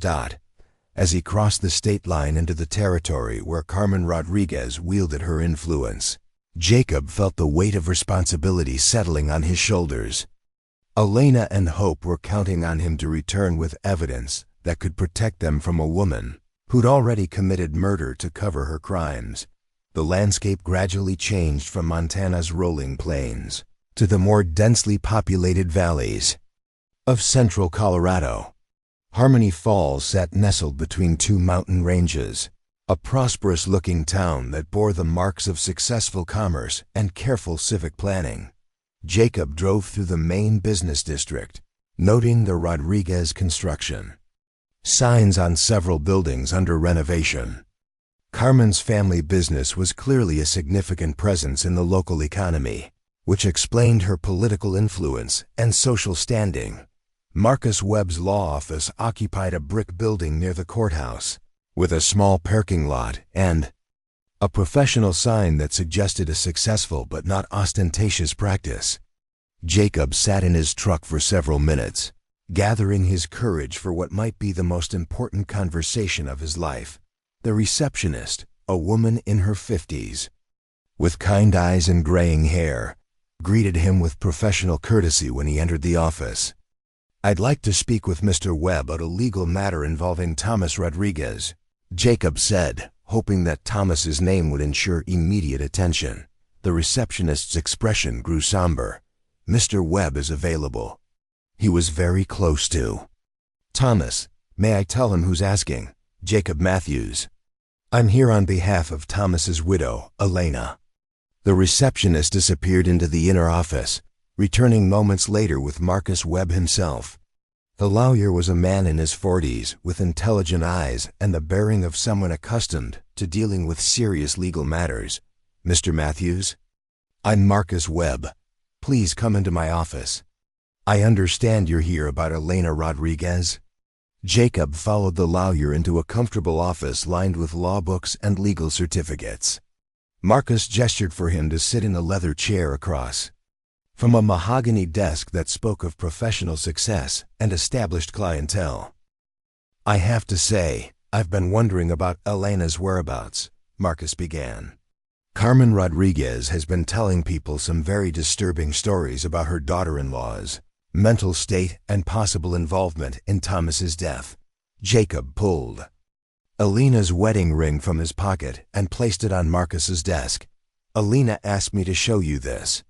She said you'd recognize it." Marcus picked up the ring, examining the distinctive setting with obvious recognition. "This is definitely Elena's ring. Thomas had it specially made with his grandmother's diamond." "Where is Elena? Is she all right?" "She's safe for now, but she's in serious danger, and I believe you might have information that could help protect her." Over the next hour, Jacob laid out everything they'd discovered about the embezzlement at Rodriguez Construction, Carmen's likely involvement in Thomas's death, and the false accusations being leveled against Elena.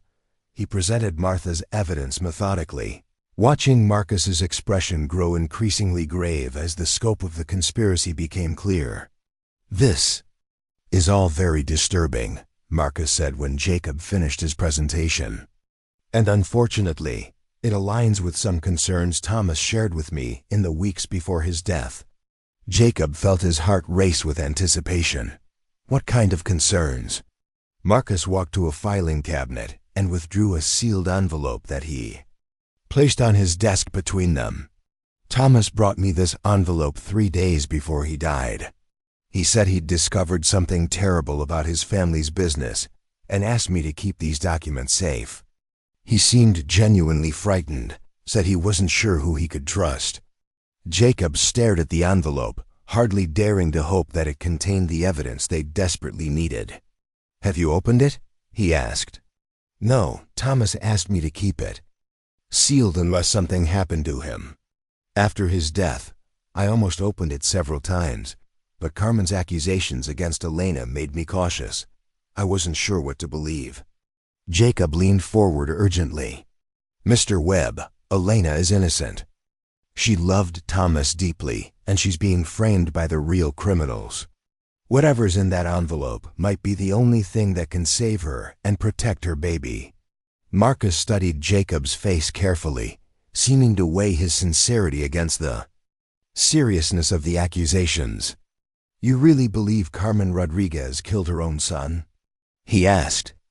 "I believe Carmen Rodriguez is capable of anything to protect herself and her stolen money," Jacob replied firmly. "And I believe Thomas died because he discovered her crimes." Marcus picked up the envelope, turning it over in his hands as he made his decision. "Thomas was my friend," he said finally. "If there's even a chance that Elena is innocent and his real killers are walking free, then I owe it to his memory to find out the truth." With deliberate movements, Marcus broke the seal on the envelope and withdrew its contents. Inside were bank records, copies of fraudulent invoices, photographs of empty job sites that had been billed for expensive equipment, and a handwritten letter in Thomas's distinctive script. Marcus read the letter silently, his expression growing darker with each line. When he finished, he looked up at Jacob with eyes that reflected both sorrow and determination. "Thomas knew," Marcus said simply. "He'd figured out the entire embezzlement scheme, identified the participants, and documented everything. This letter, it's essentially his will and testament, written because he feared for his life." Jacob felt a surge of vindication, mixed with grief for a man he'd never met, but had come to respect through Elena's stories. "What does he say?" Marcus cleared his throat and began reading from Thomas's letter. "If you're reading this, Marcus, then something has happened to me, and my fears about my mother and David Patterson were justified. I've discovered that they've been systematically stealing from Rodriguez Construction for over 2 years, using fraudulent contracts and non-existent subcontractors to funnel money into offshore accounts." The letter continued for 3 pages, detailing every aspect of the embezzlement scheme and Thomas's growing realization that his mother viewed him as an obstacle to her plans. Most damning of all was Thomas's final paragraph.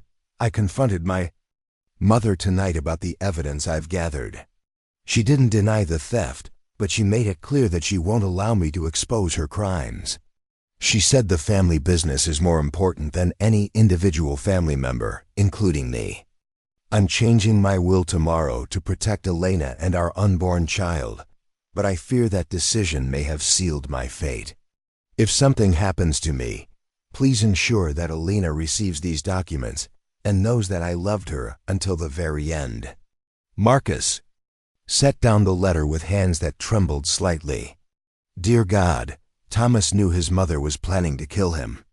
Jacob felt a mixture of triumph and tragedy as he realized they now had the evidence needed to expose Carmen's crimes and protect Elena, but the victory felt hollow in the face of Thomas's murder and the grief that Elena would feel when she learned the full truth about her husband's death. "Will you help us?" Jacob asked. "Will you help Elena get justice for Thomas and protection for their daughter?" Marcus looked at the documents spread across his desk, representing the final testimony of a murdered friend and the hope for justice. That had seemed impossible just hours before. "I'll do more than help," Marcus said with quiet determination. I'll make sure Carmen Rodriguez and David Patterson pay for what they've done. And I'll ensure that Elena and her baby are safe from any further persecution. Jacob felt a weight lift from his shoulders as he realized their long shot had paid off. Elena's faith in him had been justified, and Hope would grow up knowing that her father had been a good man who died trying to protect his family from evil. The real battle was just beginning, but for the first time since Elena had collapsed at his gate, Jacob felt confident that justice would prevail. Thomas Rodriguez would finally get the vindication he deserved, and his wife and daughter would be free to build the life he'd wanted them to have. Carmen Rodriguez's reign of terror was about to come to an end, and the truth that Thomas had died protecting was finally going to see the light of day. Jacob's return journey to Montana felt like traveling through a different world. The sealed manila envelope containing Thomas's evidence sat beside him on the passenger seat, its contents representing both vindication for Elena and a death warrant for Carmen Rodriguez's carefully constructed lies. Every mile brought him closer to a confrontation that would determine not just Elena and Hope's future, but potentially expose one of the most calculated family murders in Colorado's recent history. The evidence Marcus Webb had entrusted to him was more comprehensive than Jacob had dared hope. Beyond Thomas's devastating letter, the envelope contained bank statements showing the systematic transfer of company funds to offshore accounts, photographs of construction sites where expensive equipment had been built but never delivered, and most damning of all, email exchanges between Carmen Rodriguez and the man calling himself David Patterson that clearly indicated their joint involvement in the embezzlement scheme. One particular email chain had made Jacob's blood run cold. In it, Carmen discussed eliminating obstacles to the business restructuring and referenced permanent solutions to family loyalty problems. The correspondence was dated just 2 weeks before Thomas's death, suggesting that Carmen had been planning her son's murder for some time before executing it. As Jacob crossed back into Montana, his cell phone rang with a call from Martha that immediately put him on high alert. "Jacob, thank God you're answering." Martha's voice carried an urgency that made him pull over to the side of the highway. "We have a problem. Elena spotted surveillance vehicles near the ranch this morning. Professional types, not local law enforcement." Jacob felt his stomach drop. How many vehicles? Did they approach the house? 2 black SUVs with tinted windows, parked about a mile down the access road. They've been there for hours, just watching. Elena's terrified they're going to storm the property and take Hope. "I'm still 3 hours out," Jacob said, his mind racing through contingency plans. "Can you get Elena and the baby somewhere safe? That's what I'm calling about. I think it's time to implement the emergency relocation plan we discussed. My cabin up in the mountains. It's isolated, well-stocked, and completely off the grid. Elena and Hope could hide there while we deal with the situation." Jacob agreed immediately. They'd prepared for this possibility, knowing that Carmen's investigators would eventually track Elena to the ranch. The mountain cabin represented their last line of defense before they'd have to consider fleeing the state entirely. "Get them out of there now," Jacob instructed. "I'll meet you at the cabin as soon as I can. And Martha, we got the evidence. Everything we need to destroy Carmen Rodriguez and prove Elena's innocence." "Thank the Lord," Martha breathed. "That couldn't have come at a better time. I'll call you once Elena and Hope are safely relocated." Jacob ended the call and pressed harder on the accelerator, pushing his truck to its limits as he raced toward what felt like the final showdown with a woman who'd already proven she would kill to protect her secrets. The mountain cabin Martha had mentioned was a rustic structure built by her late husband 40 years earlier as a hunting retreat. Located 20 miles from the nearest paved road and accessible only by a narrow trail that wound through dense forest, it offered the kind of isolation that made surveillance nearly impossible. More importantly, it was completely unknown to anyone outside Martha's immediate family. making it the perfect hideout for Elena and Hope while they prepared their legal counterattack. Jacob arrived at the cabin just as the sun was setting behind the mountain peaks, casting long shadows through the pine trees that surrounded the modest log structure. Elena's relief at seeing him was palpable as she rushed out to meet him, carrying Hope in her arms. "I was so scared they'd found us," she sighed, her voice shaking with residual fear. Those men looked like professionals, the kind Carmen would hire to handle her dirty work. Jacob embraced both Elena and Hope, feeling the weight of responsibility settle heavily on his shoulders. These two people had become his family, and he would do whatever it took to protect them from Carmen's reach. "They haven't found us," he assured Elena. "And after tonight, Carmen Rodriguez is going to have much bigger problems to worry about than tracking you down." Inside the cabin, Martha had prepared a warm meal and created a comfortable environment for what might be their final strategy session.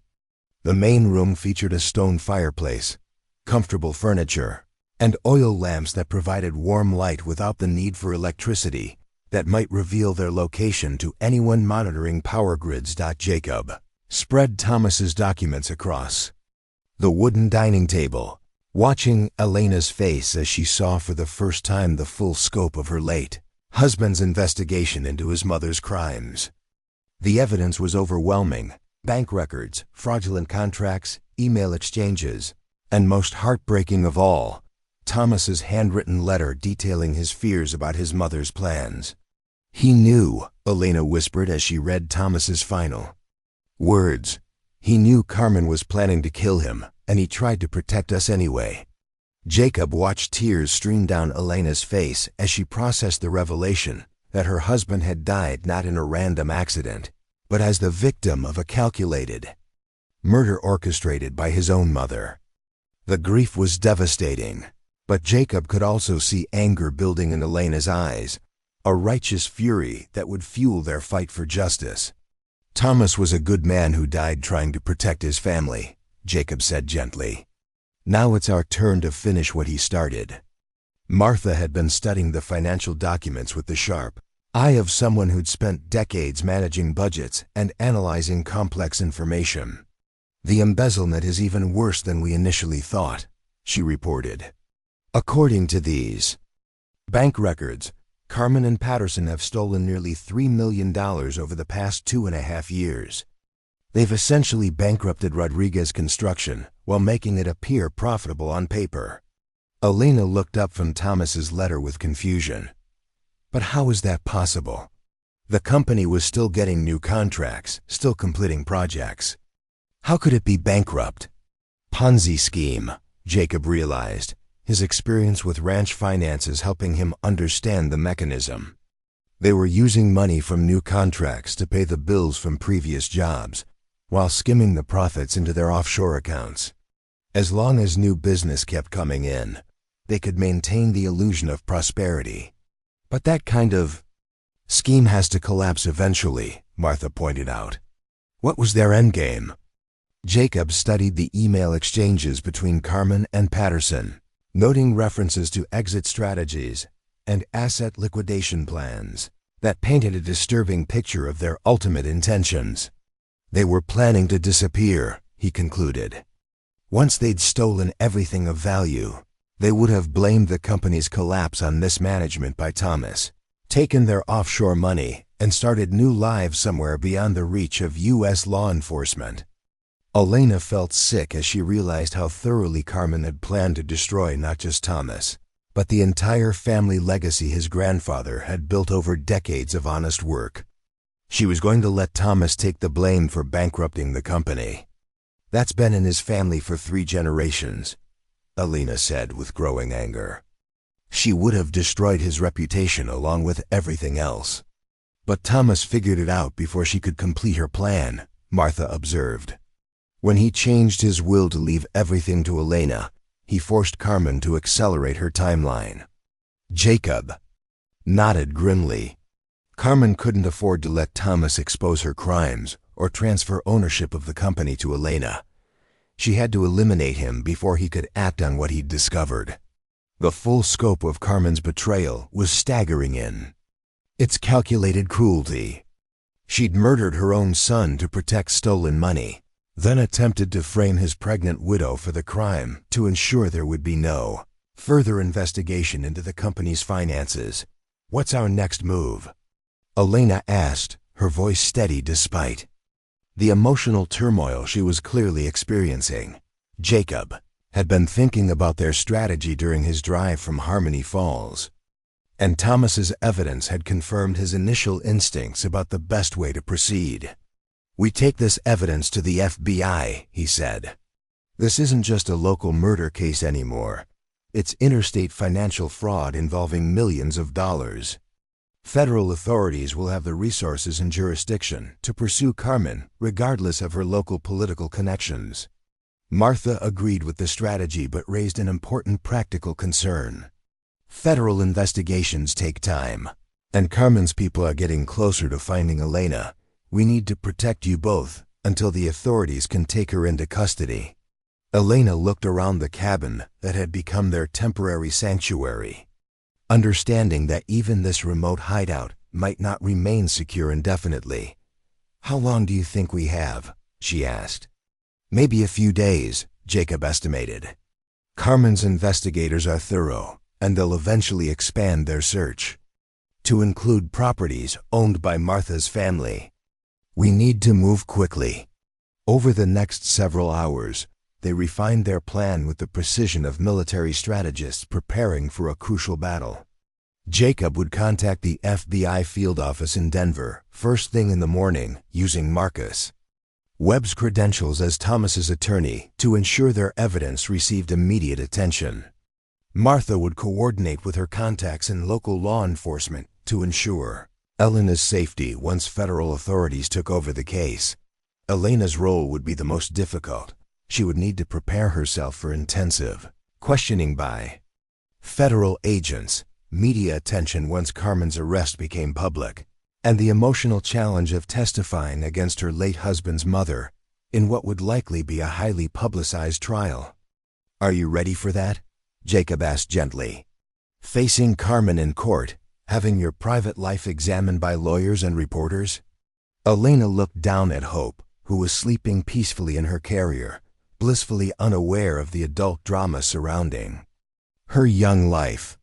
"I'm ready," Elena said with quiet determination. "Hope deserves to know the truth about her father, and Carmen Rodriguez needs to pay for what she's done. Thomas died trying to protect us. The least I can do is see that his sacrifice wasn't in vain." As the night wore on, their conversation turned to more personal matters. What would happen after Carmen's arrest, where Elena and Hope would live, and how they would rebuild their lives once the legal proceedings were complete. "You'll always have a place at the ranch," Jacob said. "Both of you. It's become home for all of us." Elena smiled through her tears. "I'd like that. Hope should grow up somewhere with space to run and explore, somewhere she can learn about the kind of man her father really was." Martha watched the interaction between Jacob and Elena with the knowing eyes of someone who'd observed human relationships for over 70 years. What had started as a desperate stranger seeking shelter had evolved into something much deeper, a family bound together by shared trials and mutual commitment to justice. "You know," Martha said thoughtfully, "I've delivered a lot of babies over the years, and I've learned that families aren't always defined by blood relationships. Sometimes the strongest bonds are forged by people who choose to stand together when it really matters." Jacob felt the truth of Martha's words resonate in his chest.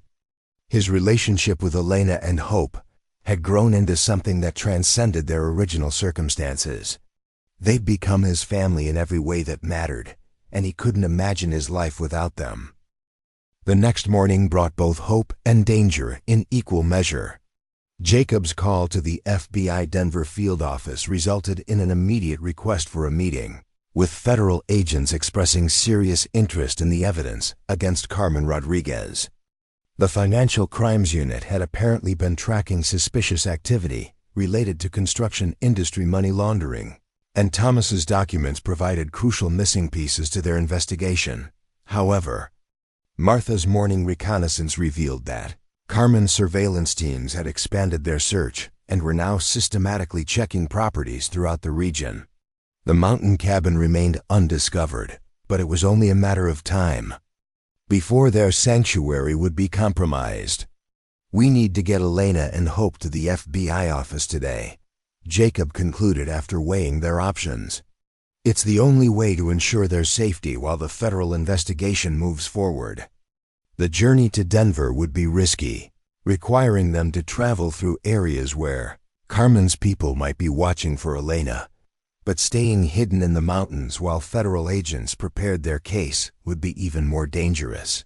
As Carmen's resources seemed virtually unlimited, Elena surprised Jacob with her composure as they prepared for what might be their final flight from Carmen's reach. "I'm tired of running," she said as she packed Hope's supplies for the journey. "Whatever happens in Denver, at least we'll be fighting back instead of just hiding." Jacob admired Elena's courage, even as he worried about the dangers they would face once their location became known to federal authorities and, inevitably, to Carmen Rodriguez herself. The drive to Denver took place in convoy formation, with Martha leading in her pickup truck to scout for potential surveillance, Jacob and Elena following in his vehicle with Hope, and Marcus Webb bringing up the rear in his own car after flying in from Harmony Falls to provide legal support during Elena's FBI interview. The landscape changed gradually from Montana's rugged mountains to Colorado's more developed valleys, with each mile bringing them closer to a confrontation that would determine whether Carmen Rodriguez would finally face justice for her crimes.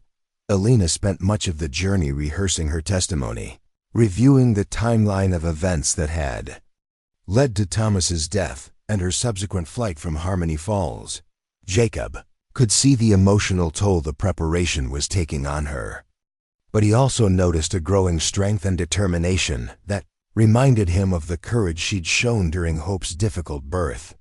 "Whatever happens in that FBI office," Jacob said as they approached Denver's skyline, "remember that you're not alone. You have people who believe in you, who will fight for you no matter what Carmen tries to do." Elena reached over and took his hand, squeezing it with a gratitude that needed no words. The pregnant widow who'd collapsed at his gate 7 weeks earlier had been transformed by their shared experiences into a woman ready to face her demons and fight for her daughter's future. The FBI field office was an imposing glass and steel structure that spoke of federal authority and serious law enforcement capabilities. As they walked through the security checkpoints and metal detectors, Elena felt both intimidation and relief at finally having the protection of legitimate authorities. Special Agent Rebecca Chen, the lead investigator for financial crimes, met them in a conference room lined with whiteboards and equipped with recording equipment. Agent Chen was a woman in her 40s with sharp eyes and the confident manner of someone who'd spent years pursuing complex white-collar criminals. "Mrs. Rodriguez," Agent Chen began, "we've reviewed the evidence your attorney provided, and I want you to know that we take these allegations very seriously. The financial fraud case against Carmen Rodriguez and David Patterson is already being prepared, but we need your testimony to establish the murder conspiracy." Over the next 4 hours, Elena provided detailed testimony about her relationship with Thomas, his growing concerns about the company's finances, his fears about his mother's reaction to his investigation, and the suspicious circumstances surrounding his death. Agent Chen asked probing questions designed to test Elena's credibility and establish a timeline that would support federal charges. Marcus Webb provided crucial corroboration, sharing his memories of Thomas's increasing anxiety in the weeks before his death and the circumstances under which Thomas had entrusted him with the sealed envelope of evidence. "Based on what you've told us and the documentary evidence you've provided," Agent Chen concluded, "we have sufficient grounds to seek federal arrest warrants for Carmen Rodriguez and David Patterson on charges of wire fraud, money laundering, conspiracy, and interstate racketeering. The murder charges will need to be pursued by Colorado state authorities, but our investigation will provide them with the evidence they need. Elena felt a surge of relief and vindication as she realized that Carmen's reign of terror was finally coming to an end. The woman who'd murdered Thomas and tried to frame her for the crime would soon face the full weight of federal law enforcement. How long before the arrests? Jacob asked. Within 48 hours, Agent Chun replied. We'll coordinate with Colorado authorities to ensure both suspects are taken into custody simultaneously, preventing either one from fleeing or destroying additional evidence. As they prepared to leave the FBI office, Agent Chun provided Elena with contact information for witness protection services and assured her that federal marshals would provide security until Carmen and Patterson were safely in custody. Mrs. Rodriguez, Agent Chun said as they concluded the meeting, I want you to know that your courage in coming forward has potentially saved other families from experiencing what you've been through. Financial predators like Carmen Rodriguez rarely stop with one victim. Your willingness to fight back will protect others. Elena felt pride mixing with her relief as she realized that her decision to trust Jacob and Martha, to fight rather than flee, had led to something larger than just personal vindication. Carmen's arrest would end a criminal enterprise that had already claimed multiple victims and would have continued destroying lives if left unchecked. The journey back to Montana felt different than their trip to Denver, where they'd traveled south in fear and uncertainty. They now returned with the protection of federal authorities and the knowledge that justice was finally within reach.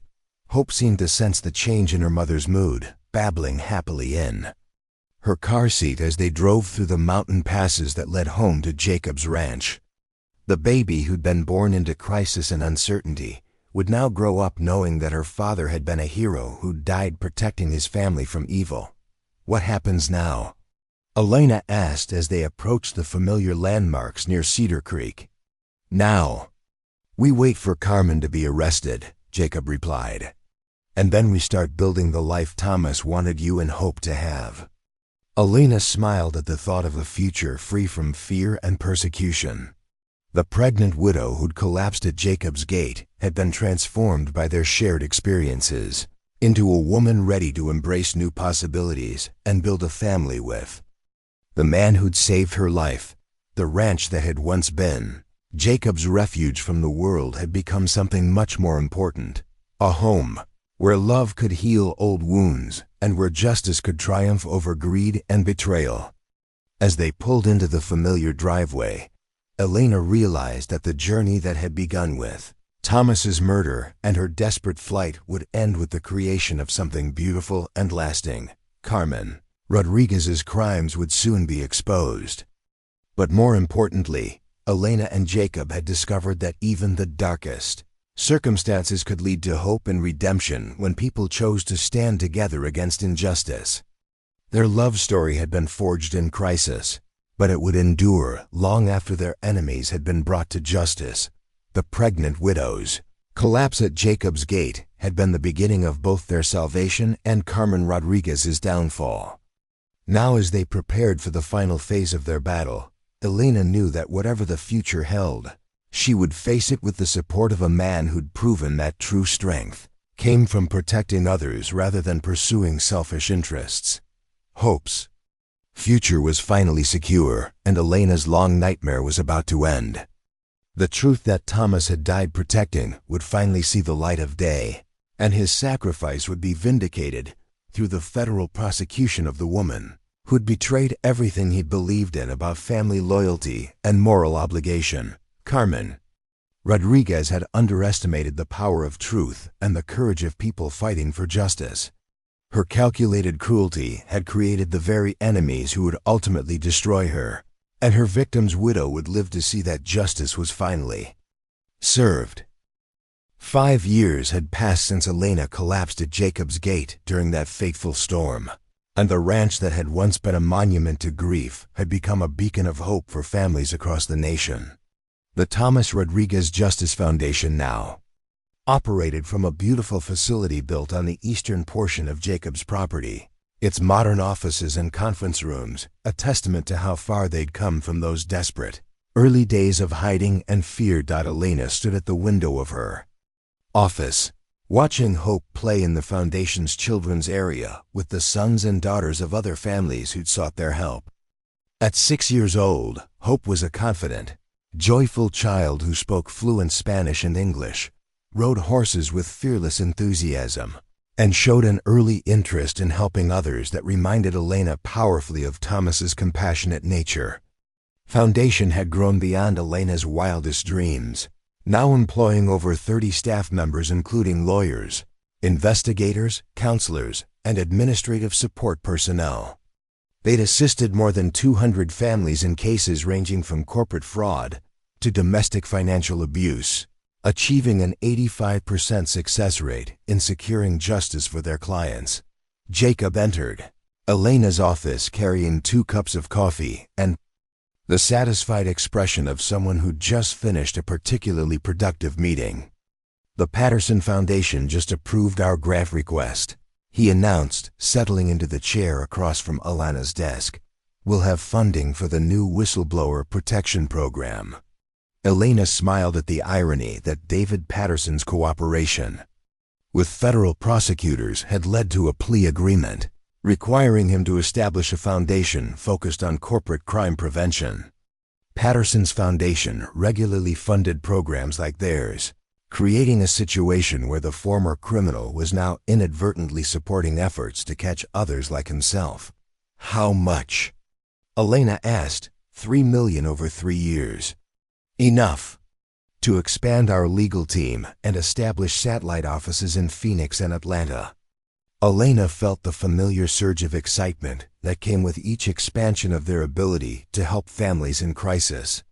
The foundation had become her life's work, but more than that, it had become a living memorial to Thomas that grew stronger and more impactful each year.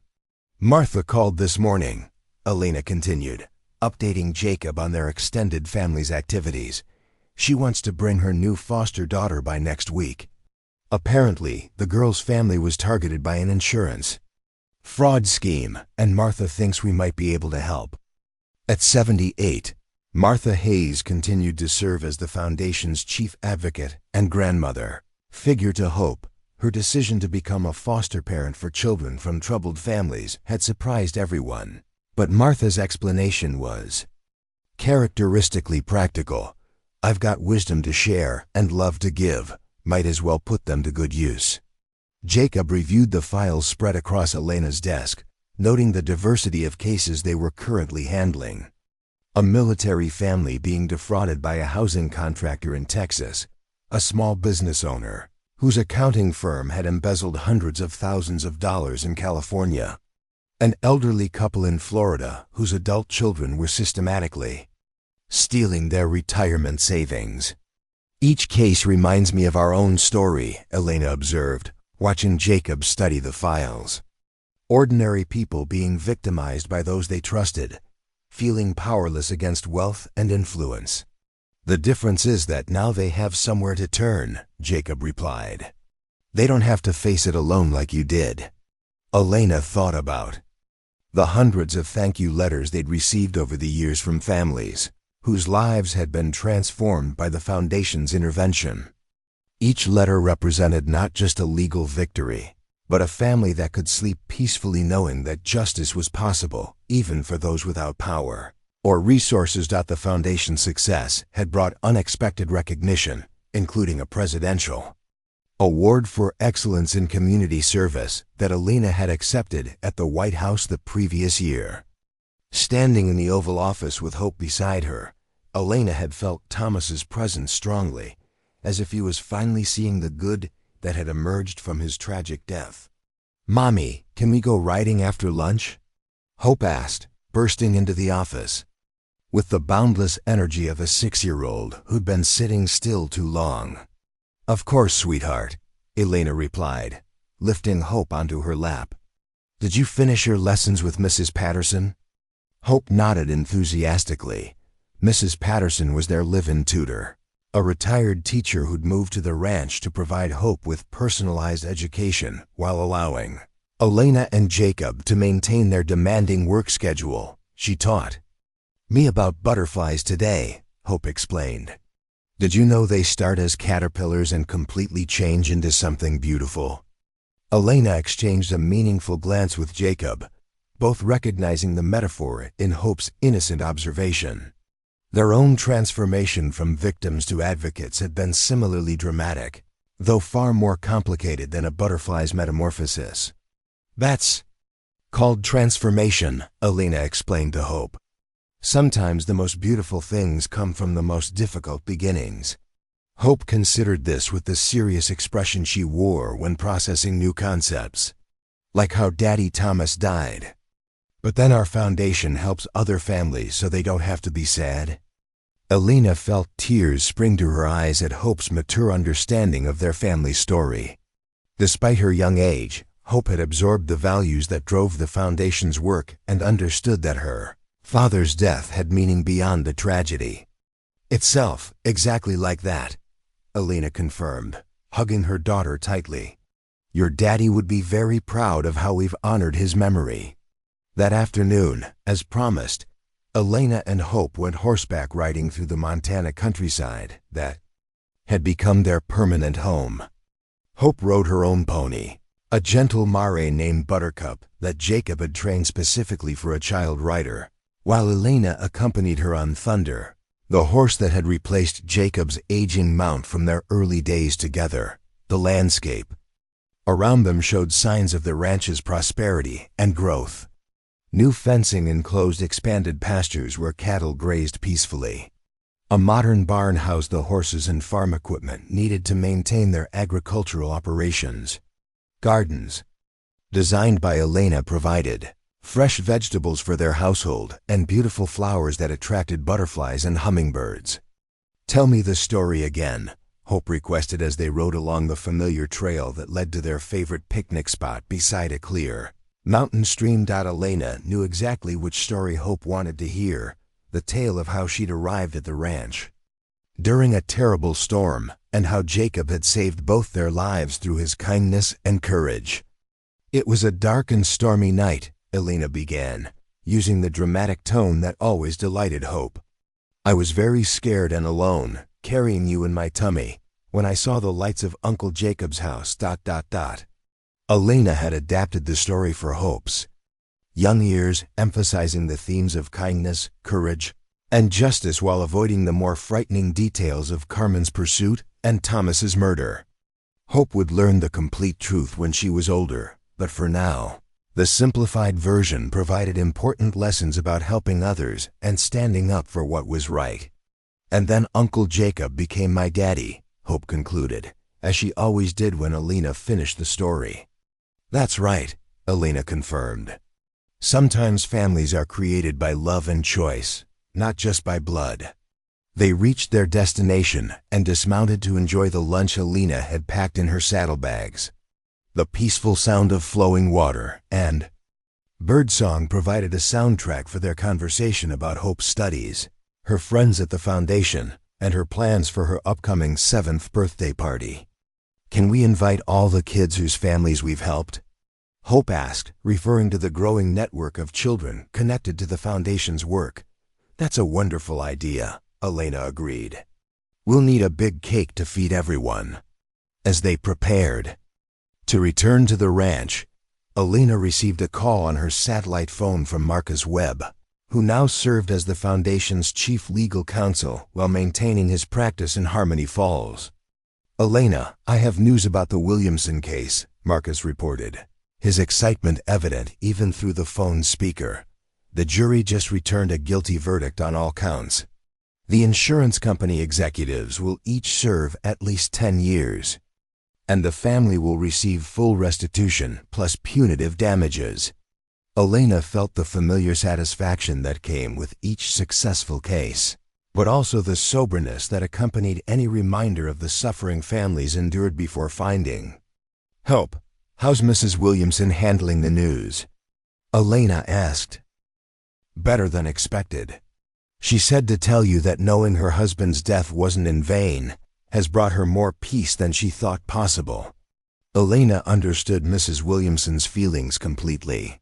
The knowledge that Thomas's death had prevented other families from experiencing similar tragedies had been crucial to Elena's own healing process. As they rode back to the ranch, Elena reflected on the unexpected path her life had taken since that desperate night when she'd collapsed at Jacob's gate. The frightened, pregnant widow fleeing false accusations had evolved into a nationally recognized advocate for justice whose work had changed hundreds of lives.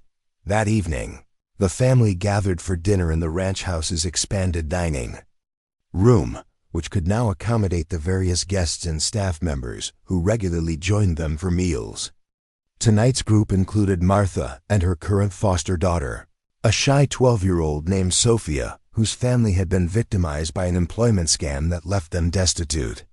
Sophia's father was promised construction work in Nevada, Martha explained as they shared Elena's homemade lasagna. The company took his deposit for tools and transportation, then disappeared. Family lost their savings and had to move in with relatives. Elena studied Sophia's withdrawn expression, recognizing the signs of a child whose sense of security had been shattered by adult failures beyond her understanding. "We'll help your family," Elena assured Sophia gently. "That's what we do here. We help families get justice when bad people try to hurt them." Sophia nodded solemnly, not yet ready to believe that help was possible, but beginning to hope that the kind adults around her might be different from those who'd betrayed her families. Trust. After dinner, Elena tucked Hope into bed in the nursery that had once been prepared for her and Sarah's child. The room had been redecorated multiple times as Hope grew, but it retained the warm, loving atmosphere Sarah had envisioned for her own baby. "Mommy," Hope said as Elena read her bedtime story, "why do bad people hurt good families?" It was a question Elena had wrestled with herself many times, especially during the darkest days of their ordeal with Carmen Rodriguez. "I don't know why bad people make the choices they do," Elena answered honestly. "But I know that good people like you and Uncle Jacob and Martha can help fix the hurt that bad people cause." "Is that why we have the foundation?" "That's exactly why we have the foundation. We turn our own hurt into help for other people." Hope seemed satisfied with this explanation and drifted off to sleep holding the stuffed horse Jacob had given her for her 5th birthday. Elena stood in the doorway for a few moments, watching her daughter's peaceful expression and feeling grateful for the stability and love that now defined their lives. Later, Elena and Jacob walked hand in hand around the property, checking on the horses and enjoying the quiet companionship that had become one of their greatest pleasures. The foundation's offices were dark, except for security lighting, and the ranch felt peaceful under a canopy of stars that seemed brighter than Elena remembered from her childhood. "I got a call from the Department of Justice today," Jacob mentioned. As they paused beside the memorial garden Elena had planted in Thomas's honor. "They want to profile our work in their annual report on victim advocacy programs."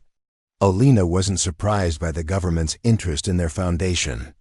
Their success rate and innovative approaches to helping fraud victims had attracted attention from law enforcement agencies across the country.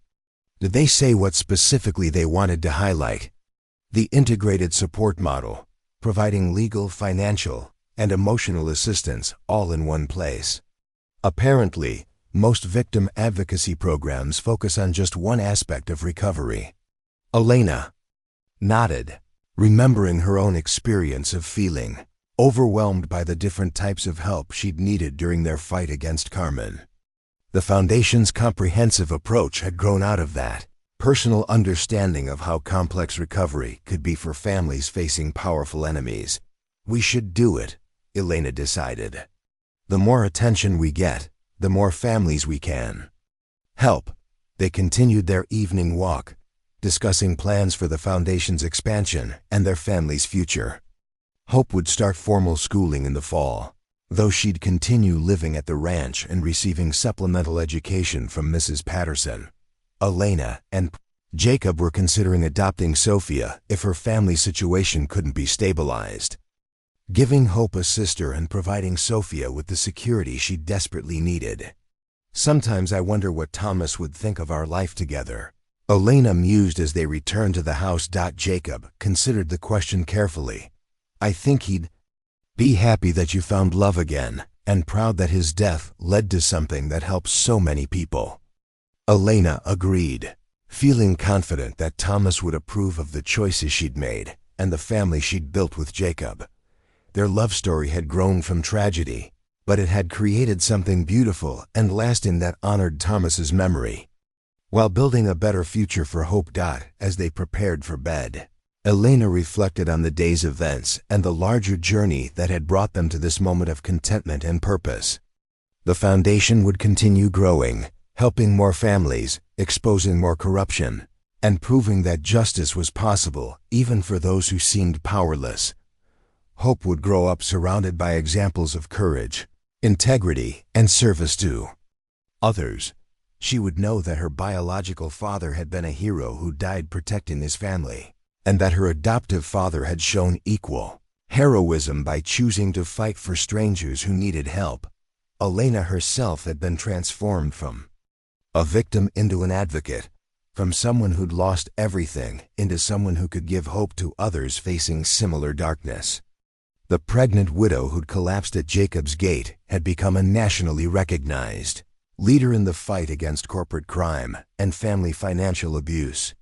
Their love story proved that the darkest circumstances could lead to beautiful outcomes. When people chose courage over fear, service over selfishness, and justice over expedience. Elena and Jacob's marriage had been forged in crisis, but it had created a partnership that was changing the world one family at a time.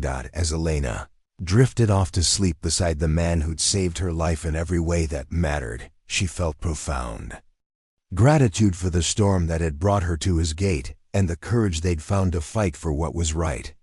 Tomorrow would bring new challenges, new families needing help, new opportunities to transform tragedy into triumph. But tonight, surrounded by love and purpose, Elena knew that she and Jacob had built exactly the life Thomas would have wanted for his wife and daughter.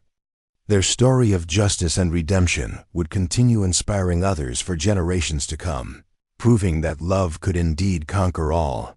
When combined with the courage to fight for truth, the pregnant widow's collapse at Jacob's gate had been the beginning of a love story that changed not just their own lives, but hundreds of others who found hope through their example. Their legacy would live on through every family they helped, every injustice they exposed, and every act of courage they inspired in others facing impossible odds. In the end, Elena and Jacob had discovered that the greatest victory wasn't just surviving their own trials, but using their experience to ensure that other families would never have to face such darkness alone. Their foundation would continue growing, their love would keep deepening, and their example would keep inspiring others to believe that justice was always possible. When good people chose to stand together against evil, the storm that had brought Elena to Jacob's gate had ultimately brought light to countless families living in the darkness of despair. Their story proved that sometimes the most beautiful love stories begin with the most desperate circumstances, and that true happiness comes not from avoiding suffering, but from transforming it into service for others who need hope. Up next, you've got 2 more standout stories right on your screen. If this one hits the mark, you won't want to pass these up. Just click and check them out. And don't forget to subscribe and turn on the notification bell so you don't miss any upload.